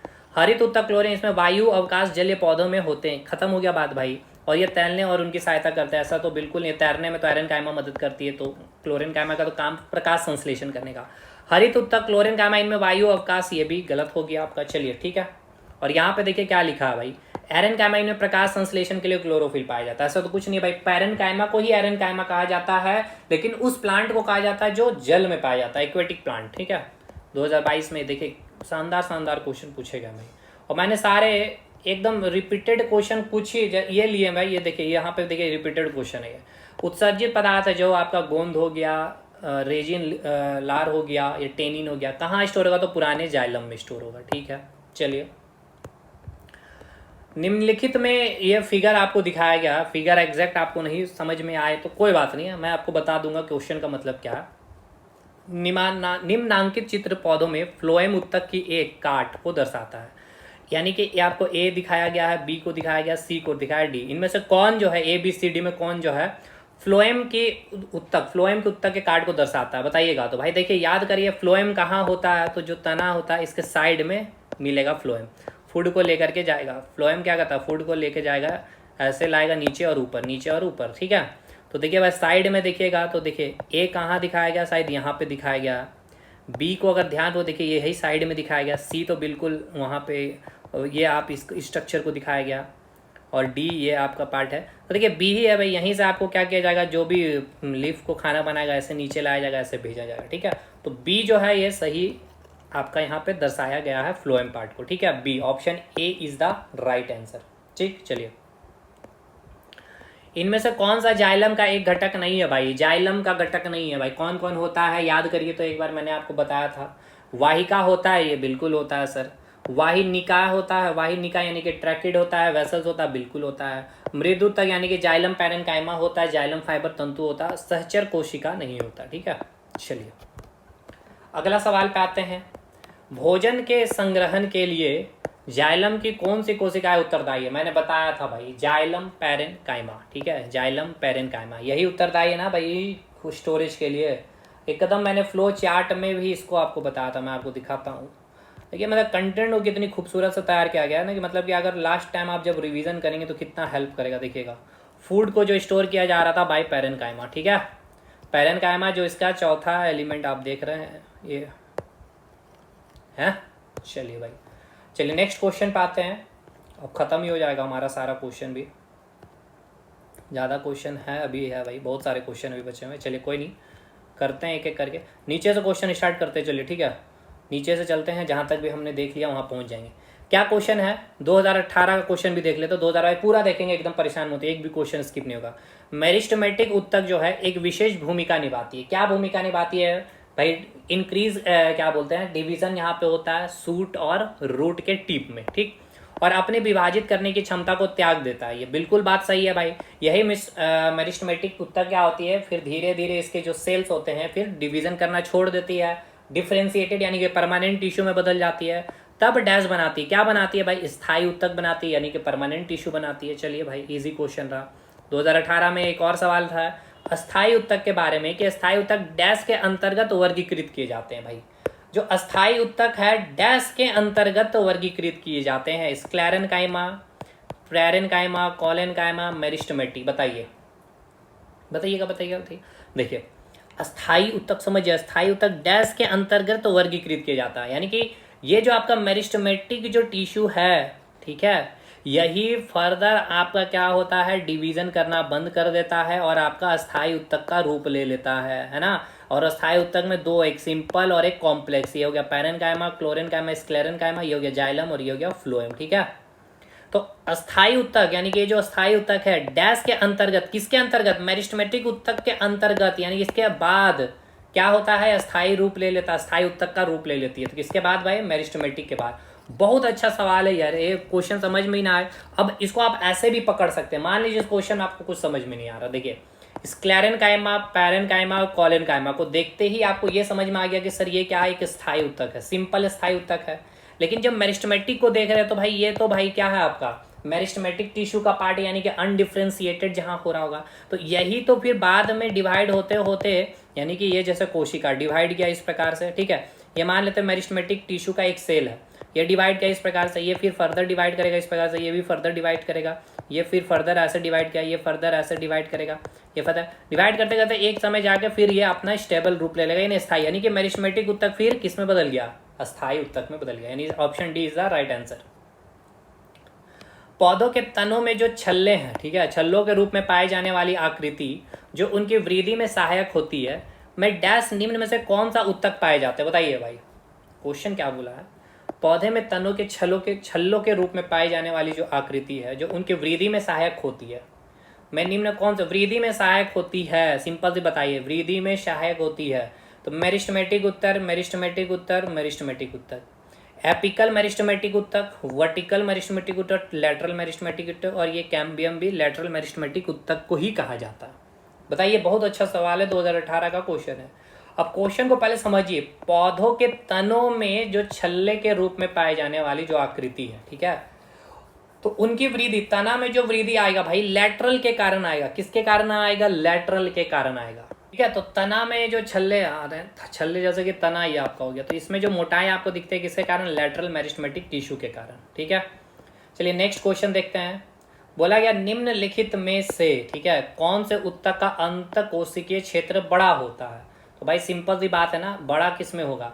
जाइलम में तो भाई बिल्कुल ही स्पेस नहीं होगा, स्क्लेरेनकाइमा में भी स्पेस नहीं होगा, कोलेनकाइमा लिटिल हो जाएगा, सबसे अधिक पैरेनकाइमा में होगा, ठीक है। सबसे ज़्यादा किस में होगा दोस्त? पैरेनकाइमा में होगा। नेक्स्ट क्वेश्चन देखेंगे हम लोग। निम्न में से बोला गया है कौन सा विकल्प तने और जड़ों के शीर्ष पे पाया जाता है? भाई तो शीर्ष विभुज्योतिकी, ये इजी क्वेश्चन हो गया आपका, ठीक है ना। शीर्ष विभुज्योतिकी ऊतक इसका सही उत्तर हो जाएगा। चलिए नेक्स्ट क्वेश्चन पे आते हैं अब हम लोग। डैश के कारण स्क्लेरेनकाइमा कोशिकाओं की दीवार मोटी होती है। जो स्क्लेरेनकाइमा में क्या उपस्थित होती है? लिग्निन होती है। क्या होती है? लिग्निन। पैक्टिन और सेलुलोज किस में उपस्थित होती है? क्लोरेनकाइमा में, ठीक है। चलिए आगे बढ़िए। जो सीव ट्यूब देख रहे हैं आप फ्लोएम में, और जो सा कोशिकाएं यानी कि कंपेनियन सेल जो देख रहे हैं फ्लोएम में, मुख्य रूप से डैश के संचरण के लिए उत्तरदायी। क्या? फूड, खाद, या बोल सकते हैं भाई पोषक। पत्ते में पानी या पौधों में भोजन, ठीक है। तो क्या होगा भाई? पौधों में भोजन, ठीक है। पौधों में भोजन के संचरण के लिए उत्तरदायी होती है। बहुत अच्छा सवाल है आपके जो क्वेश्चन पूछे गए थे। तो option C is the right answer. Next question. Dash ऊतक में कोशिकाएं जीवित होती है। किसमें जीवित होती है कोशिकाएं? तो पैरेनकाइमा में जीवित होती है और कोलेनकाइमा में भी जीवित होती है, ठीक। और यही पैरेनकाइमा को तो आयरनकाइमा भी कहा जाता है, स्क्लेरेनकाइमा में तो डेड होता है, यानी ये तो भाई होगा नहीं। और एरेनकाइमा को ही पैरेनकाइमा कहते हैं। लंबी और कोनों में अनियमित रूप से मोटी। तो भाई कोने में जो ये जैसे सेल था आपका, तो यहाँ कोना में याद करिए, मैंने इसे फिगर भी बना के बताया था, और ये एज इट इज़ मैंने लाइन लिखा भी। कोने में मोटाई होती है किसकी? कोलेनकाइमा की, ऑप्शन सी।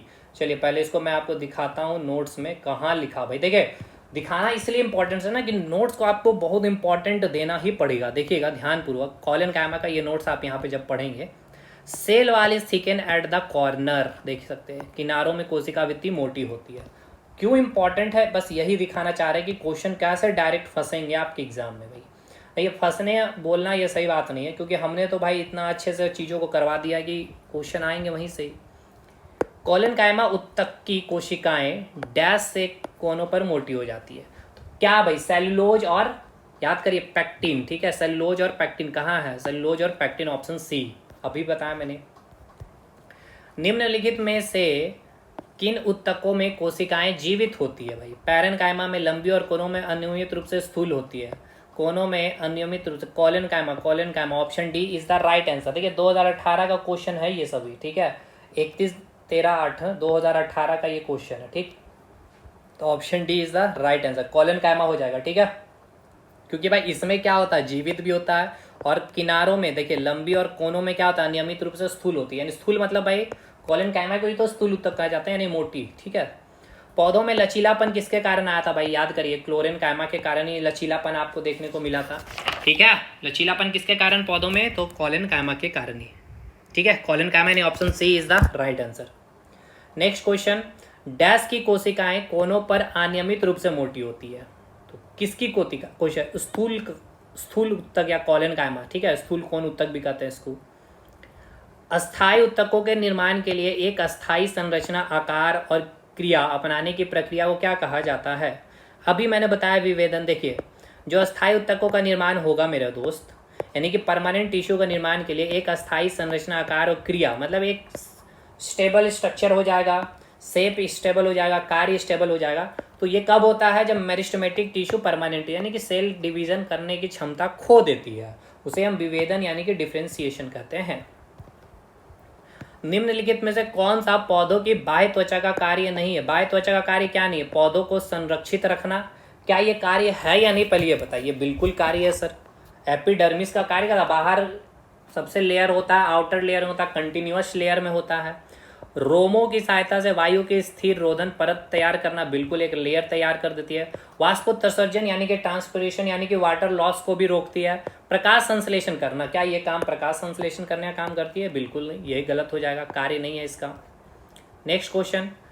कौन सा अस्थायी ऊतक एक पौधे को कठोर स्क्लेरेनकाइमा बनाती है? भाई कठोर नाम देखते स्क्लेरेनकाइमा की याद आ जानी चाहिए आपको। चलिए अगला सवाल, फ्लोएम डैश के अतिरिक्त निम्नलिखित में से अन्य सभी से मिलकर के बना है। फ्लोएम किससे बना है भाई? चलनी नलिकाएं से, यानी कि भाई क्या है भाई, चलनी नलिका यानी कि शीब ट्यूब से बना है, बिल्कुल। फ्लोएम वाहिका से बना है क्या? ये नहीं बना है भाई। फ्लोएम तंतु से बना है, यस। साक कोशिका यानी कंपेनियन सेल से बना, यानी कि ऑप्शन बी से नहीं बना। फ्लोएम वाहिका तो भाई जाइलम में होता है ना। चलिए आगे बढ़िए। डैश उत्तक संवहन पुल बनाते भाई। एक संवहन पुल यानी कि वैस्कुलर की बात होगी, संवहन जाइलम और फ्लोएम बनाएगा। जाइलम और फ्लोएम यानी कि कॉम्प्लेक्स परमानेंट टिश्यू बनाएगा। नेक्स्ट आगे क्वेश्चन पे देखेंगे, पादप जो है उत्तकों, पादप उत्तकों के संबंध में इनमें से कौन सा कथन गलत है? यानी कि जो प्लांट टिश्यू के संबंध में बोला गया कौन सा कथन गलत है? जाइलम जो है जल और खनिजों का परिवहन करता है, बिल्कुल सही है। जाइलम और फ्लोएम एक जटिल ऊतक है, बिल्कुल सही है। फ्लोएम भोजन को पत्तियों से पौधे के अन्य भागों तक पहुंचाता है, भाई ये भी सही ऑप्शन है। जाइलम में सामग्री जो है दोनों दिशाओं में स्थान नहीं, दोनों जाइलम एक ही दिशा में होती है दोस्त, ठीक है। तो ये हो गया आपका गलत स्टेटमेंट। मृदु तक यानी कि भाई पैरेनकाइमा, स्थूल उत्तक यानी कि कॉलेनकाइमा। अब देखिए दोनों हिंदी इंग्लिश दोनों यूज हो रहा है एग्जाम में, तो आप स्किप नहीं कर सकते हैं। डैश उत्तकों की एक प्रकार है। कैसे उत्तकों की प्रकार है? तो भाई पैरेनकाइमा, कॉलेनकाइमा, स्केलेनकाइमा एक सिंपल परमानेंट टिश्यू का एग्जाम्पल है, ठीक है, सरल स्थायी उत्तक का एग्जाम्पल है। चलिए आगे बढ़िएगा। संवहन का क्या हो जाएगा भाई? जाइलम और फ्लोएम हो जाएगा। पादपों में उत्सर्जन की प्रक्रिया के संबंध इनमें से कौन सा कथन गलत है? उत्सर्जन के संबंध में ये सवाल है आपका, ठीक है। अब इसको ध्यान पूर्वक से समझिएगा, मैंने बहुत अच्छे से समझा दिया है। उत्सर्जन क्या करता? प्लांट करता तो है, लेकिन वो क्या हो जाता है, स्टोर कर दिया जाता है उत्सर्जित पदार्थ को, ठीक है। जैसे कि रेजिन हो गया, लार हो गया, टेनिन हो गया, गोंद हो गया। तो जो अवशिष्ट पदार्थ है पुराने जाइलम में लार, रेजिन और गोंद के रूप में संचित तो हो सकते हैं। ये बिल्कुल सही स्टेटमेंट है, लेकिन आपको गलत चूज करना है। नेक्स्ट, प्रकाश संश्लेषण के अवशिष्ट उत्पाद स्टार्च के रूप में संचित हो सकते हैं। ये भी सही बात है भाई, ठीक है। प्रकाश संश्लेषण के जो अवशिष्ट उत्पाद होगा वो भी स्टार्च के रूप में, स्टार्च के रूप में प्लांट में भाई, जो स्टार्च के रूप में ही ना भाई, जो कार्बोहाइड्रेट स्टार्च के रूप में स्टोर होता है, डाइजेस्टिव सिस्टम याद करिए मैंने बताया। अवशिष्ट उत्पाद जो है कोशिकीय रिक्तिकाओं में संचित हो सकते हैं। अवशिष्ट उत्पाद झड़ने वाली पत्तियों में संचित हो सकते हैं। बताइए भाई, क्या यहाँ पे संचित हो सकते हैं? झड़ने वाली पत्तियों में संचित हो सकते हैं, ये बिल्कुल भाई सही बात है, ठीक है। हाँ, ये बिल्कुल यहाँ पे झड़ने वाले पत्तियों में भी संचित। अच्छा यहाँ पे गलत है ना भाई। अच्छा एक चीज़ को ये बताइए, ये स्टेटमेंट गलत है, मैंने सही बोल दिया गलती से, क्योंकि ये मैं दिमाग से ये निकल गया था ये चीज़ को, ठीक है। देखिए क्या यहाँ बोला गया, समझिए। उत्सर्जन की प्रक्रिया में प्लांट में, देखिए उत्सर्जन की प्रक्रिया के संबंध में आपसे क्वेश्चन में पूछा गया, ठीक है। प्रकाश संश्लेषण, और यहाँ पे लिखा कि प्रकाश संश्लेषण के जो अवशिष्ट उत्पाद स्टार्च के रूप में संचित हो सकते हैं। यह कथन बिल्कुल गलत है, ठीक है, यह कथन बिल्कुल गलत है, ठीक। बाकी सभी कथन सही है, क्योंकि देखिए ये तो आपको पता है, अवशिष्ट उत्पाद कोशिकीय रिक्तिका यानी कि जो वेसल्स होंगे, ठीक है ना, यानी कि ट्यूब लाइक स्ट्रक्चर वहां पे संचित हो सकती है। और जो पत्तियां झड़ने वाली होगी, ठीक है, जो बुढ़ापा वृद्ध अवस्था में पहुंच गई, अब जो प्रकाश संश्लेषण के जो अवशिष्ट उत्पाद होगी स्टार्च के रूप में संचित हो सकते हैं। तो स्टार्च जो होगा एक अवशिष्ट उत्पाद इसके लिए नहीं होता प्लांट के लिए, ठीक है। लार, रेजिन, टेनिन, गोंद ये सभी उसका एक अवशिष्ट उत्पाद होता है। चलिए आगे बढ़िए। चलिए हो गया ये सब, यहाँ हम लोग ने पूरा क्वेश्चन अटेम्प्ट कर लिए भाई, ठीक है। तो इस प्रकार से आपका होता है प्लांट टिश्यू खत्म। अब देखिए एक चीज़ को समझ लीजिए अच्छे से, ध्यानपूर्वक से देखिए, आपका टिश्यू चैप्टर मैंने बहुत अच्छे से ख़त्म कर दिया। अच्छे से ख़त्म करने का मतलब भाई मेरे, थ्योरी इसके पूरे डिटेल में जा करके, अब ये थ्योरी डिटेल में जा करके आप एनसीईआरटी जब खोलेंगे 9th क्लास की, ठीक है ना, जब 9th का ही एनसीईआरटी में आपको मिलेगा, और फिर आपको 11th 12th में, तो 11th 12th की भी चीज़ें मैंने करा दी एनसीईआरटी के आपको टिश्यू चैप्टर की, और इसके फिर क्वेश्चन प्रैक्टिस करवा ही दी। आप देख ही रहे हैं, PYQ, एक्सपेक्टेड, लेटेस्ट, ओल्ड, सब चीज़। अब एक मैं इसका रिवीजन क्लास लाऊंगा टिश्यू का, प्लांट और अच्छा टिश्यू में दोनों, आपका प्लांट का भी टिश्यू और एनिमल का भी टिश्यू, और ये टिपिकल पार्ट है भाई, ठीक है, ये टिपिकल है, मानिए चाहे अभी आपको आसान लग रहा है ना, क्योंकि आप अभी फ्लो में पढ़ रहे हैं चीज़ों को, इसीलिए अब इसी को आप छोड़िएगा। तो अब रिवीजन आपका भाई यही नोट्स ही कराएगा, ठीक। तो बाकी जुड़ सकते हैं हमारे साथ, हमारे एप्लीकेशन से, हमारे नंबर से नोट्स वगैरह लेना है तो। मिलता है नेक्स्ट वीडियो में, तब तक के लिए धन्यवाद।